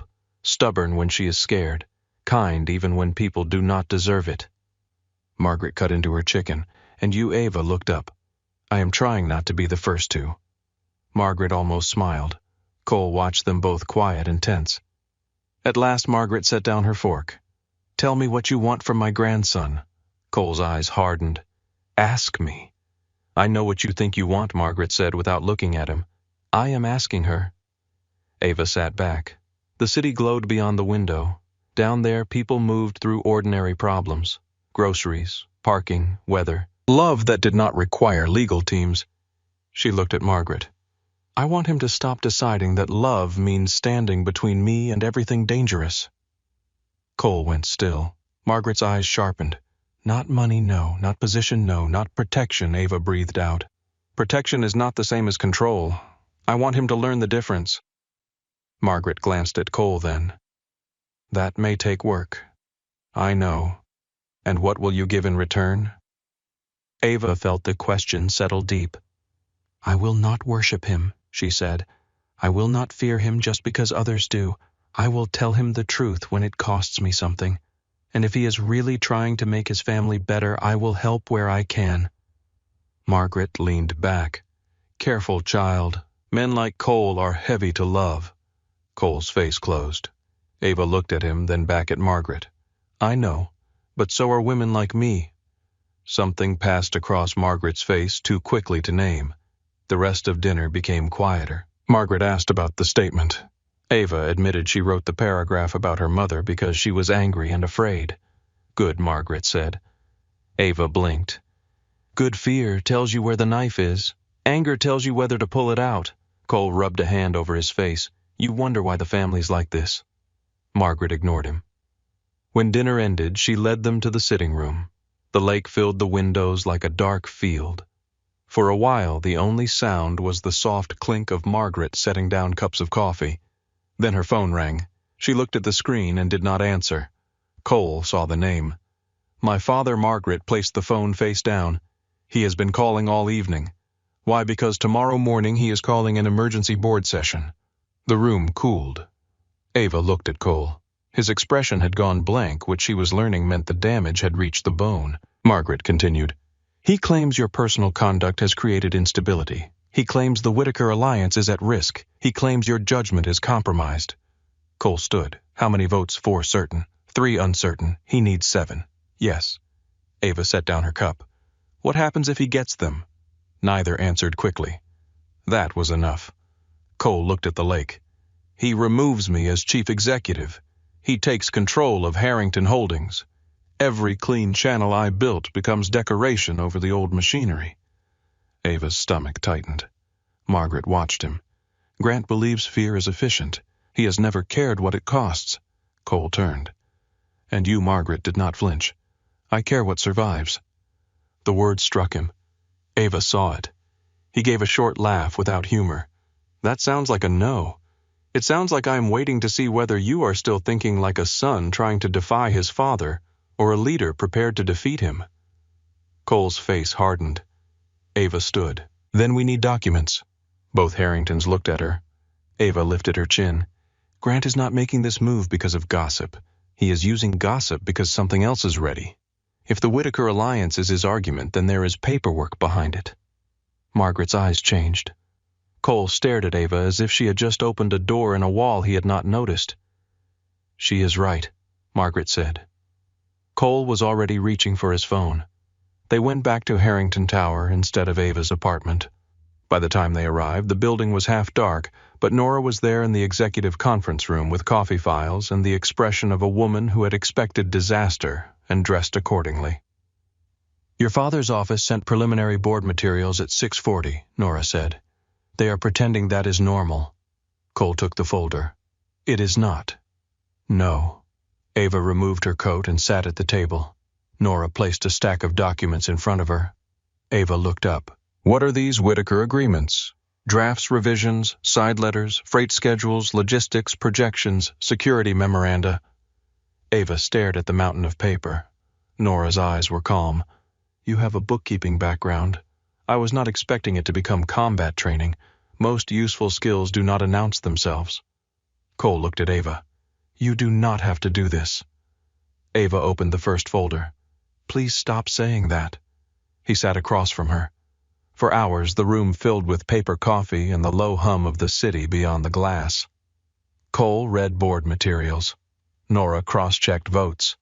Ava moved through contracts line by line, following numbers the way her mother followed bus routes carefully because missing one stop could change everything. At 2 a.m, her eyes burned. At 3, Cole placed coffee beside her without a word. At 4, she found it. At first it looked like nothing. A clause buried in a supplemental logistics agreement written in language so dull it seemed designed to make the mind slide away. Ava read it once, then again. Her pulse changed. Cole. He looked up immediately. She pushed the paper toward him and tapped the paragraph. Read this. Cole leaned over it. Nora came around the table. The room went silent. Cole's face altered by degrees. Confusion, focus, cold fury. Nora whispered, That cannot be right. Ava sat back. It gives the Whitakers emergency operational authority over 3 logistics channels if a family alliance is executed and then later dissolved under hostile circumstances. Cole's voice was quiet. Marriage counts as execution, and divorce or breach would count as dissolution, Ava said. Nora's mouth tightened. If Cole married Brielle, then ever tried to separate from the alliance, the Whitakers could claim emergency control. Ava looked at Cole. Your father called it protection. It is a hook. Cole stood so fast his chair slid back. For a moment Ava thought he might break the table. Instead, he walked to the window and placed both hands against the glass. His reflection looked back at him dark and fractured by city lights. Ava rose and went to him. She did not touch him. Not yet. He was not just trying to marry you off, she said. No. He was handing them leverage. Cole's voice dropped, or he never read what he was willing to sign. Ava looked at his reflection. Which is worse? He laughed once, cold and empty. Both. She placed her hand on his arm. This time he covered it with his. The emergency board meeting began at 9. Ava had slept for 27 minutes in Cole's office, her head on her folded arms, his jacket over her shoulders. She woke to Nora placing a fresh coffee beside her, and Cole standing in the doorway looking at her like something had shifted while she slept. What Ava asked, voice rough. Nothing. That is never true with you. He came closer and adjusted his cuffs. You could walk away before this room turns ugly.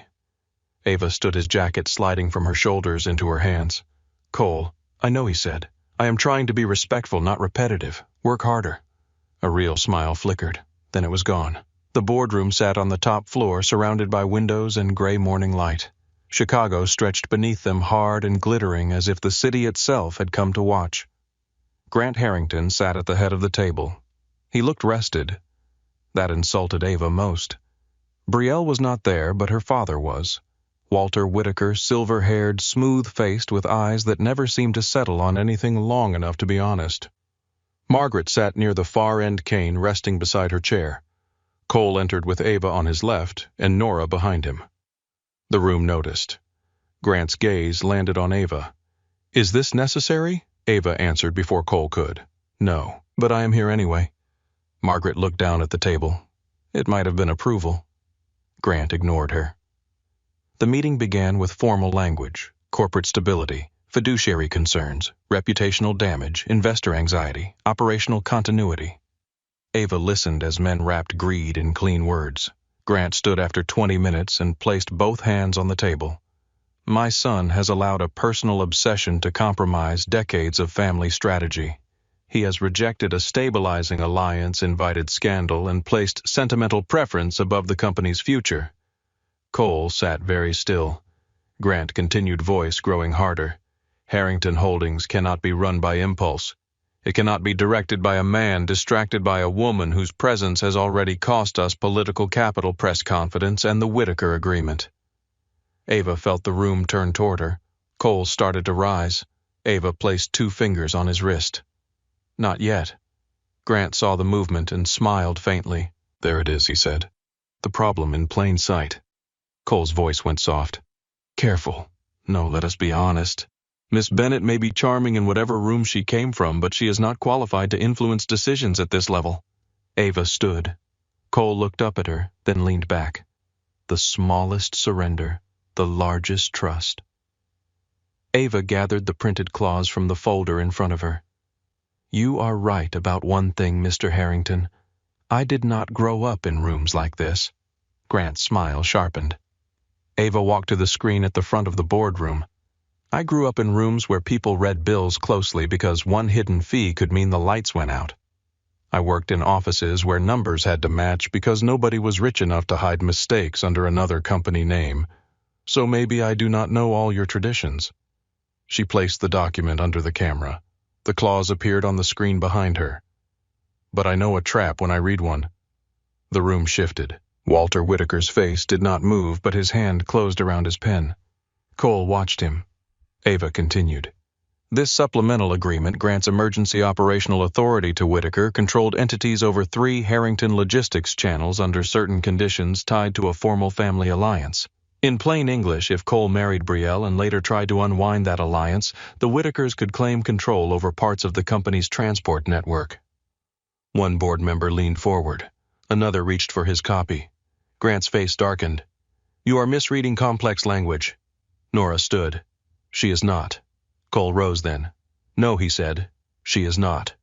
Walter Whitaker finally spoke. "That clause is standard protection against instability." Cole turned to him. "Standard for parasites." A murmur moved through the room. Grant snapped, "Enough." Cole did not look at him. He looked at the board. "My father wants you to believe this is about gossip. It is not. This is about whether Harrington Holdings becomes a company with a future or remains a family vault for old violence and bad debts." Grant's voice cut in. "You self-righteous child." Cole looked at him then. The room went still. "I have moved 38% of our logistics revenue into clean contracts in 5 years," Cole said. "Real clients. Real audits. Real margins. I have reduced cash exposure. I have cut off shell vendors. I have taken bullets out of balance sheets you were too proud to read." Grant stood. "You would destroy us to purify us." "No," Cole said. "I would rather we survive without needing men like Whitaker to hold our spine." Walter Whitaker pushed back his chair. Margaret spoke for the first time. "Sit down, Walter." He sat. No one mistook it for obedience to age. It was obedience to power. Grant turned to his mother. "You cannot be considering this." Margaret looked at him for a long moment. Ava saw something ancient and painful pass between them. Mother and son, power and disappointment, love buried so deep it had turned into stone. Margaret's voice was calm. "You brought me a marriage contract dressed as strategy. You brought him a bride with a chain hidden in the bouquet. Then you blamed the girl who found the lock." Grant went pale with rage. "She is nobody." Cole moved before Ava could react. Not far, not violent. Just one step. But the room felt it. Margaret's cane tapped the floor once. Cole stopped. Ava did not look at him. She looked at Grant. "My name is Ava Bennett," she said. "If you are going to insult me, at least have the discipline to be accurate." For 3 seconds, nobody breathed. Then Margaret laughed. It was not loud. It was not warm. But it broke something open in the room. Caroline, seated near the back as a family observer, covered her mouth. Cole looked at Ava with open pride. Grant looked like he might choke on it. The vote came 20 minutes later. Grant requested no confidence in Cole Harrington's leadership. 4 hands rose immediately, Grant's allies. Then one more hesitant. 5. The room held its breath. Walter Whitaker watched the uncertain members. Cole stood at the window, no longer trying to persuade. He had said what he came to say. Ava sat beside him, hands folded, nails pressing half-moons into her palms. The 6th vote did not come. Margaret lifted her hand against the motion. Caroline followed. Then Mr. Jong, the quietest board member, cleared his throat. I cannot support removal based on materials now shown to be incomplete. His hand went against. Patterson followed. Then Martelli. The motion failed. 5 for removal, 7 against. Ava closed her eyes for 1 second. When she opened them, Cole was looking at her. Not relieved, not triumphant. Something deeper. As if the room had given him back his future, and he knew whose hands had helped pull it from the fire. Grant gathered his papers slowly. This is not over. Cole buttoned his jacket. No, but today is. Grant looked at Ava. The hatred in his eyes was quieter now. More dangerous because it had learned to wait. You have no idea what you have attached yourself to. Ava stood beside Cole. Yes, she said, I do. Grant left with Whitaker. The door closed. The boardroom emptied in pieces, people speaking softly, avoiding eye contact, realigning themselves with the speed of those who had survived powerful families before. Margaret approached Ava last. You read contracts well. Ava was too tired to smile. Bills are good training. Margaret nodded. Do not waste that. Then she turned to Cole. You were almost too angry to win. Cole accepted the blow. I know. Good.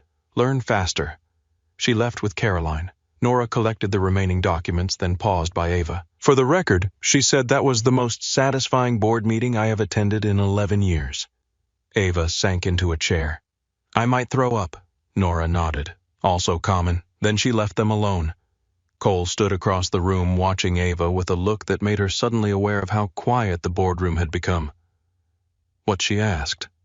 He came toward her slowly. You saved my company. Ava leaned back exhausted. I found one clause. You found the knife. You were already bleeding. Cole stopped in front of her. For once, he seemed to have no polished answer. Ava looked up at him. Are you okay? The question undid him more than victory had. He looked toward the windows, toward the city, toward all the places a man like him could hide. No, he said. Ava stood. This time she reached for him first. Cole let his forehead lower to hers. No kiss. Not yet. Just breath warmth, the trembling silence after battle. That night he came to her apartment without a driver waiting downstairs. No suit jacket, no tie. Just Cole, tired and hollow-eyed, carrying takeout in one hand and a bottle of red wine in the other. Ava opened the door and stared. You look terrible. I brought noodles. Come in. They ate on the couch from paper containers, knees touching shoes kicked off by the door. The apartment was small. The city outside was loud. The food was too salty and perfect. For a while they talked about nothing important because everything important had already tried to kill them that day. Then Cole looked at the old keyboard in the corner covered with a scarf. Do you play? Ava followed his gaze. No. My neighbor was moving and gave it to me. I thought I might learn. Did you? I learned the first 10 seconds of 3 songs and then decided I had other talents. Cole smiled faintly. Ava nudged him. Play something. His smile disappeared. I have not played in years. That was not no. He stared at the keyboard as if it were a door to a room he had boarded shut. Ava stood and pulled the scarf away. Dust rose softly. She turned it on. A small red light glowed. Cole did not move. Ava waited. At last he sat. His hands hovered over the keys. For one unbearable moment he looked 12 years old again. Then he played. The first notes were uncertain, soft, almost ashamed. Then the melody found itself under his fingers. It was not grand, not perfect, but it filled Ava's little apartment with something so tender she forgot to breathe. Cole Harrington, who could silence boardrooms and frighten men twice his age, sat beneath her cheap lamp and played like he was apologizing to the boy he had left behind. When the final note faded, Ava did not clap. She sat beside him. That was beautiful. He looked down at his hands. My father said music was useless. Ava placed her hand over his. Your father was wrong about many things today. Cole laughed quietly, but his eyes were bright. After a while, he said, When you asked what I would build if money could not scare me, I did not answer. Ava remembered. The question from the dark edge of exhaustion after they had found the claws and before the boardroom opened its mouth. What would you build, she asked.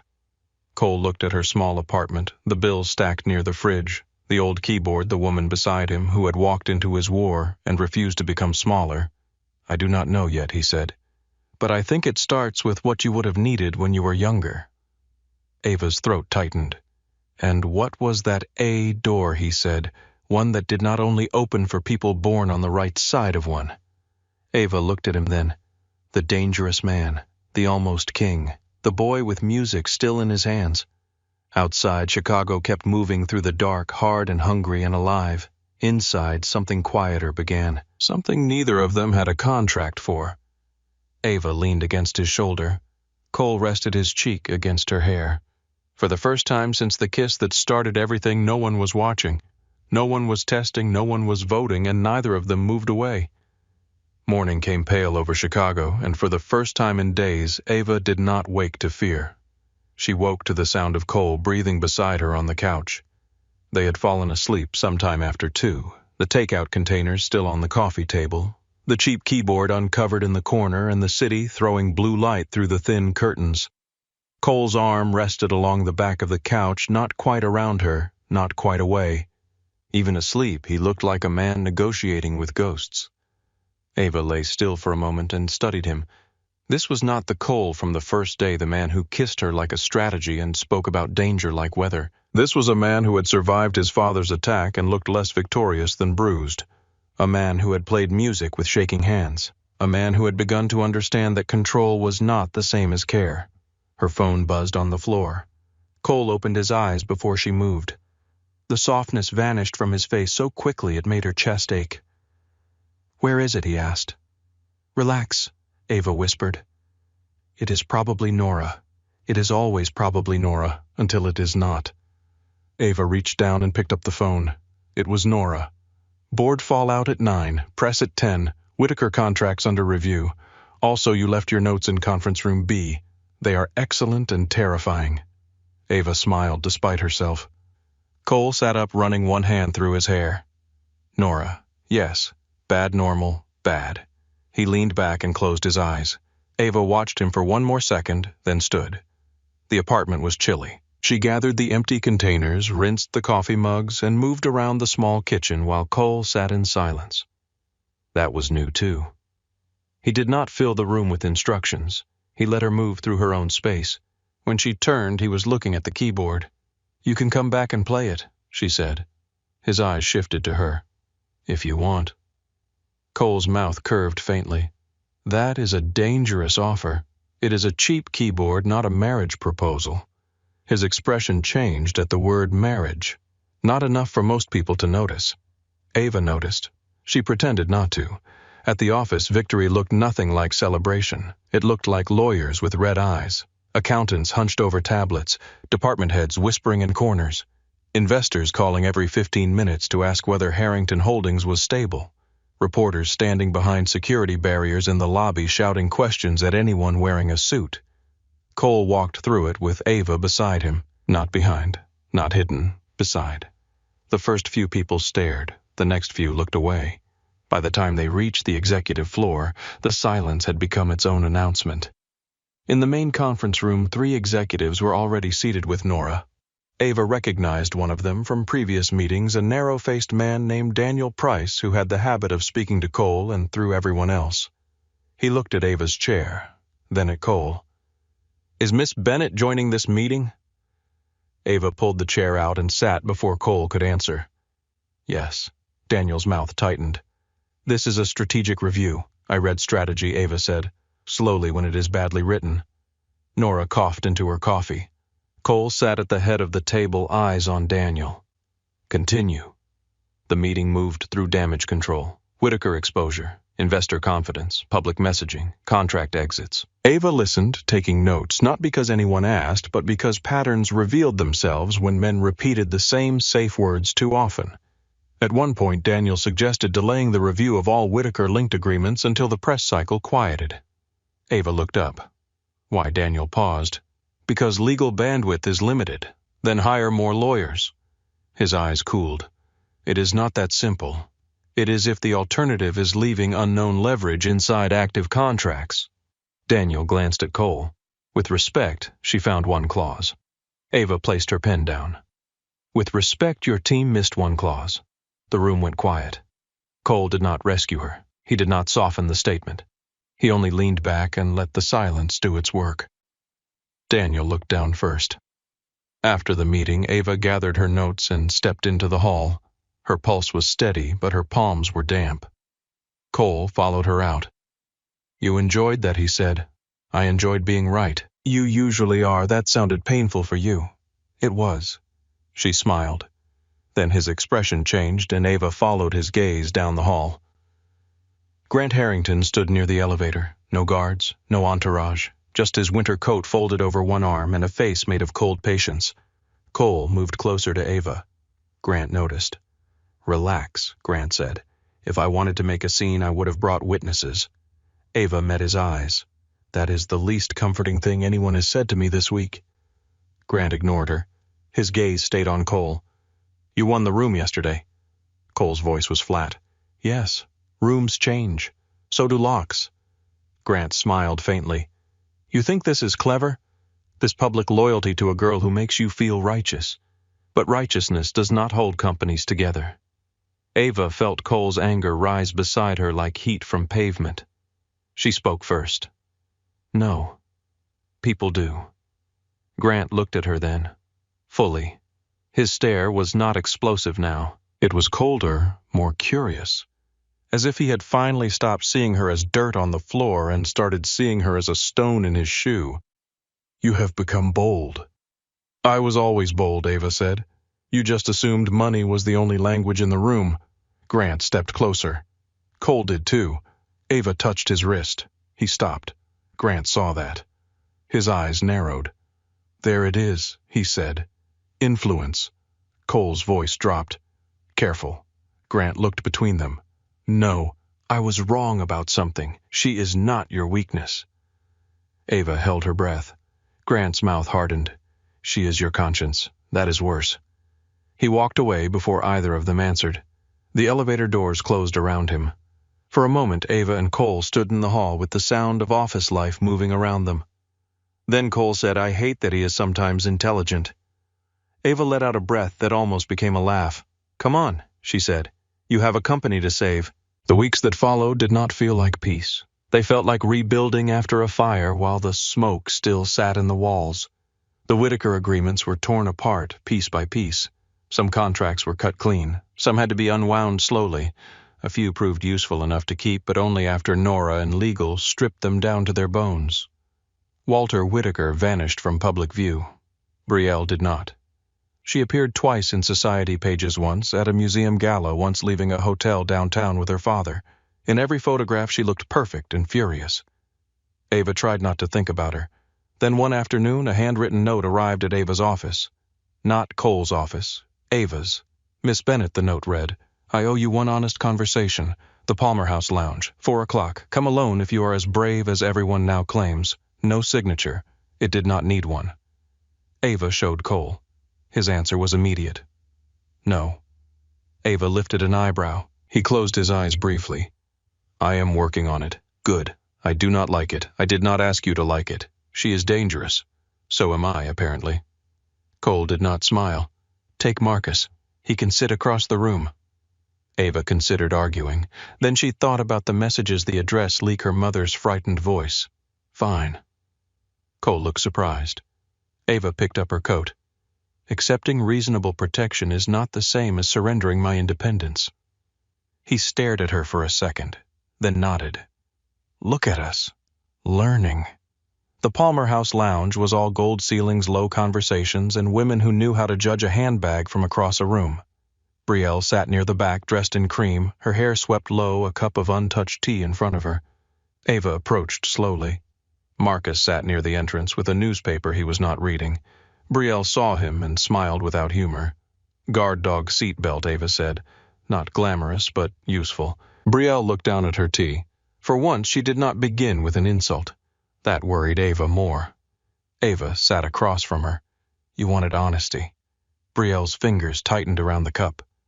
My father is sending me to Palm Beach for a while. That sounds expensive. It is exile with better weather. Ava said nothing. Brielle looked up. The polish was still there, but something underneath had cracked. I hated you.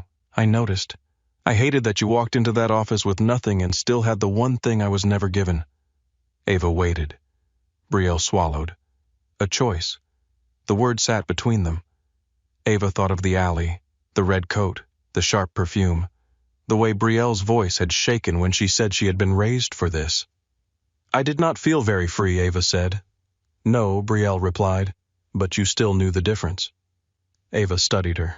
Brielle looked toward the windows where late afternoon light moved across the tables. My mother taught me how to enter a room before she taught me how to say no. My father taught me which families mattered before I knew what I wanted. Cole was not a person in our house. He was the future.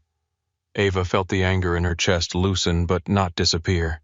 You still hurt people. Brielle's mouth trembled into something almost like a smile. Yes, I was excellent at it. Are you apologizing? I am not sure I know how. Try plain English. Brielle looked back at her. I am sorry for the article.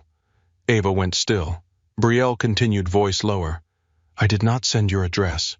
That was someone else in my father's circle, and I should have stopped it when I heard. I did not. I wanted you scared. Ava's throat tightened. I was. I know. Silence stretched raw and uncomfortable. Ava wanted to forgive her because it would make the moment cleaner. She did not. Thank you for telling me, Ava said. Brielle nodded once as if she deserved nothing more and knew it. When Ava stood, Brielle spoke again. Grant will never stop completely. Ava looked down at her. Brielle's face had gone hard again, but the warning was real. He will wait until you are tired, until Cole is distracted, until everyone thinks the war is over. That is how men like him survive. Ava buttoned her coat. Then we will learn to rest without sleeping. For the first time, Brielle smiled like she meant it. Maybe you do belong at that table. Ava left without answering. By winter's end, Harrington Holdings had not collapsed. That annoyed several people. It also made Cole more powerful. Not loudly, not in a way that made headlines every day, but board members who had once hesitated now returned calls faster. Investors stopped asking if he was distracted and started asking what he planned to cut next. Departments that had quietly served the old channels found themselves audited, reviewed, cleaned out, or closed. Cole worked like a man digging bodies out of the foundation before building a house above it. Ava worked beside him until one evening she found him standing in front of her desk holding a blue folder. What is that? She asked. An offer. From who? Me. Ava leaned back. That tone makes me suspicious. It should. He placed the folder in front of her. On the cover were 3 words, Second Chance Foundation. Ava opened it. At first the words blurred because she was tired. Then she understood. Scholarships for working students. Emergency grants for families with medical debt. Small business support in neighborhoods lenders ignored. Mentorship for young women entering finance law and operations. Privacy protection resources for people targeted online. Ava turned a page, then another. Her hands slowed. Cole stood across from her, silent. Finally, she looked up. You wrote this. I started it. Why? He looked toward the window. Outside, snow moved softly through the city lights. Because you asked what I would build if money could not scare me. Ava's chest tightened. Cole looked back at her. And because when I thought about what this family owes the city, I realized I did not want another building with my name on it. I wanted something that opened doors. Ava stared at the proposal. There were budgets, timelines, staffing plans, legal structures, enough money to make the idea real. At the bottom of the first page was a proposed director, Ava Bennett. She closed the folder. No. Cole blinked. No, no. He looked honestly confused. You have not heard the compensation. I do not care. You should. It is good. I am sure it is. Then why no? Ava stood lifting the folder. Because if this is charity designed to make Harrington Holdings look clean, I want no part of it. If I am a symbol, no. If I have to ask permission from your board every time I fund something uncomfortable, no. If my job is to smile in photos and make rich people feel forgiven, absolutely no. Cole watched her, and slowly that almost smile returned. Ava narrowed her eyes. Do not look pleased. I'm arguing with you, I know, and I was hoping you would. She stopped. Cole stepped closer. The foundation has independent governance, separate budget, your hiring authority, your program authority, legal guardrails, not family control. I want you to build it, not decorate it. Ava opened the folder again, this time with sharper eyes. There it was. She had missed it because she had expected a trap, full operating independence. She looked up. Cole's voice softened. You once wanted to teach. Ava swallowed. This is not teaching. No, he said. It is making sure someone else gets to choose it if they want. The room blurred for one dangerous second. Ava looked down before he could see too much. I am not qualified. Yes, you are. You do not get to decide that just because you love me. He froze. So did she. The word had entered the room without permission. Love. Cole looked at her like he had heard it in another language and still understood.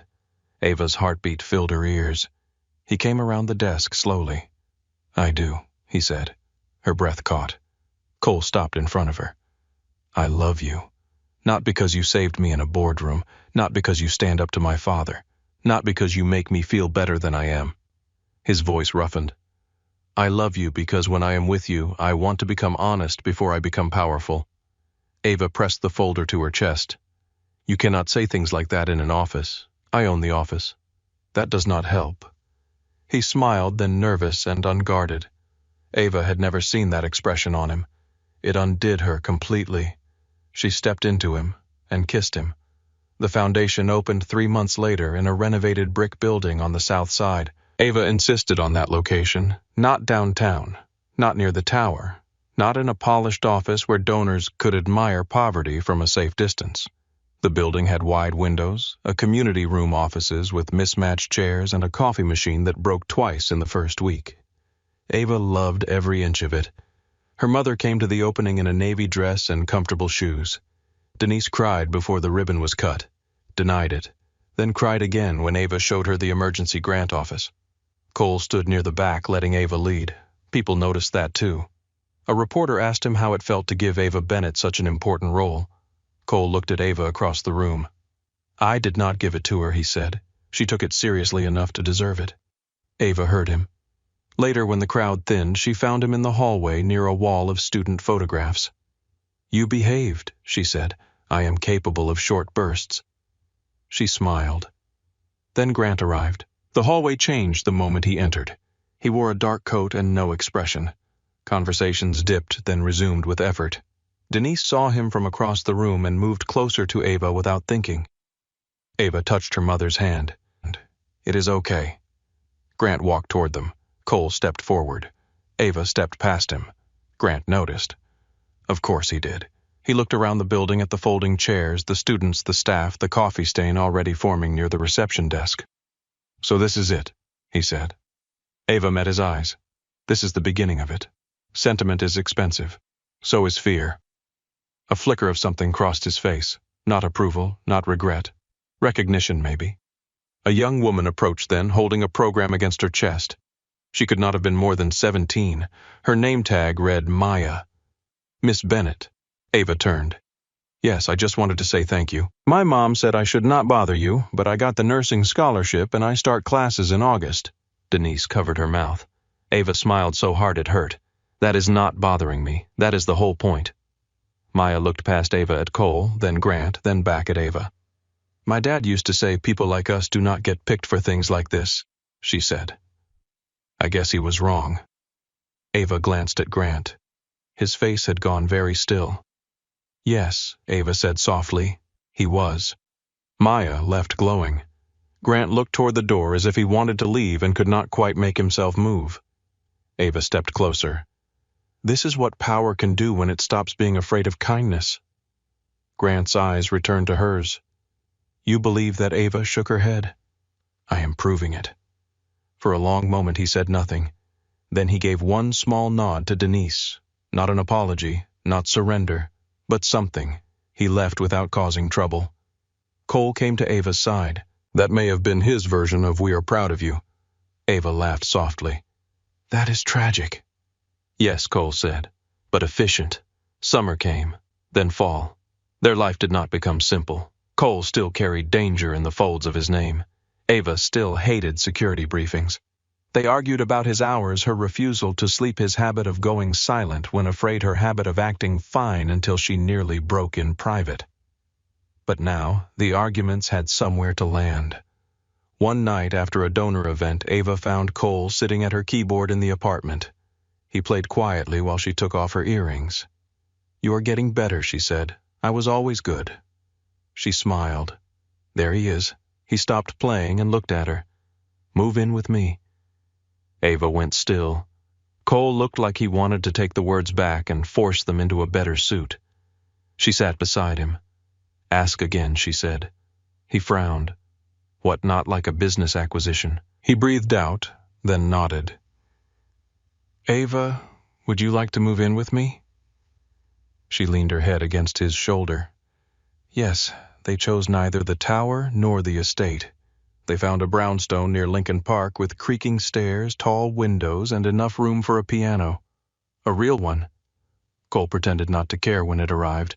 Then he sat at it for an hour before dinner, playing with the kind of concentration Ava had once seen him bring to war. Months later, on a night of heavy rain, Cole brought Ava back to Harrington Tower. The office was dark except for the city lights and one lamp on his desk. Ava paused in the doorway. This is dramatic. Cole took her coat. You hate subtle. I value directness. Then come here. On the wall beside the bookshelves hung a framed sheet of paper. Ava stepped closer. Her resume. The same one she had dropped the day he kissed her. The library printer ink had faded slightly. One corner was still bent. She turned to him. You kept this. Cole stood behind her, hands in his pockets, looking more nervous than he had in any boardroom. It was the first honest thing that ever entered this office. Ava's throat tightened. Cole, he came around to face her. I kissed you here because I was cornered, he said. I told myself it was strategy. I told myself you were a solution. Then you became the only person who made me face the difference between winning and becoming someone worth standing beside. Ava's eyes burned. Outside rain ran down the glass like the night they met. Cole lowered himself to one knee. No audience, no family, no photographers, no contract. Just the city, the storm, and the place where the lie had begun. He opened a small black box. The ring inside was simple, bright and beautiful. Ava Bennett, he said, voice low. I do not want a wife who stands behind me. I do not want a woman who makes herself smaller so I can feel powerful. I want you beside me when I am right, in front of me when I am wrong, and close enough to remind me who I chose to become. Marry me. Ava wiped her cheek with shaking fingers. No contracts, no exit clause. Only if you stop loving the piano. That may happen. I will risk it. She laughed through tears. Then she knelt in front of him too, because standing above him felt wrong for this. She held his face in both hands. Yes, she whispered. I will marry you. He kissed her like a man who had learned the difference between taking and being chosen. Their wedding was in spring at a lakefront garden where the air smelled of rain, white roses, and new grass. Margaret sat in the front row in pale gray cane across her lap, eyes bright and dry. Caroline cried openly before the music even began. Nora wore navy and carried 3 emergency schedules in her purse. Denise held Ava's hand until the last possible second, then whispered, Walk slow. Let him wait. Grant stood near the back. He did not smile, but he came. Brielle did not attend. A white envelope arrived that morning with no return address. Inside was a card. Build something better. Ava read it twice, then placed it beside her bouquet. When she walked down the aisle, Cole forgot to breathe. Everyone saw it. Ava saw only him. Not the Mafia heir, not the king of a damaged empire, Not the man who had once kissed her to survive. The man. Her man. When they reached the vows, Cole's voice shook once. Ava loved him more for it. Then it was her turn. She looked at him, smiling through tears. "You kissed me once to start a lie," she said. "Today I am kissing you to keep a promise." The guests laughed softly. Cole's eyes shone. When they kissed, the room rose around them, but Ava barely heard it. Years later, the story would become cleaner when other people told it. They would say a quiet assistant walked into a tower and stole a Mafia king's heart. They would leave out the fear, the contracts, the articles, the boardroom, the long nights when love felt less like a fairy tale and more like learning to hold a blade without cutting each other. But Ava would remember it all. She would remember rain on glass, a resume on the floor, a kiss that began as a lie, a man who learned to ask, a woman who learned that being protected did not mean being owned.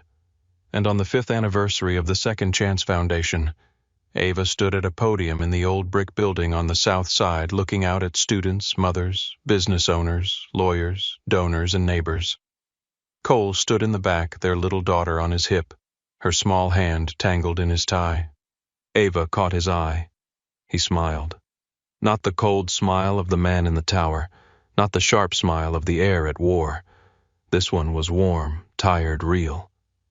Ava looked down at her notes, then set them aside. Outside, Chicago moved in its usual rhythm, hard and bright and unforgiving. Inside, doors kept opening. And Cole Harrington, once the most feared man in the city, stood quietly at the back of the room holding their child and watching the woman who had become the bravest part of his empire.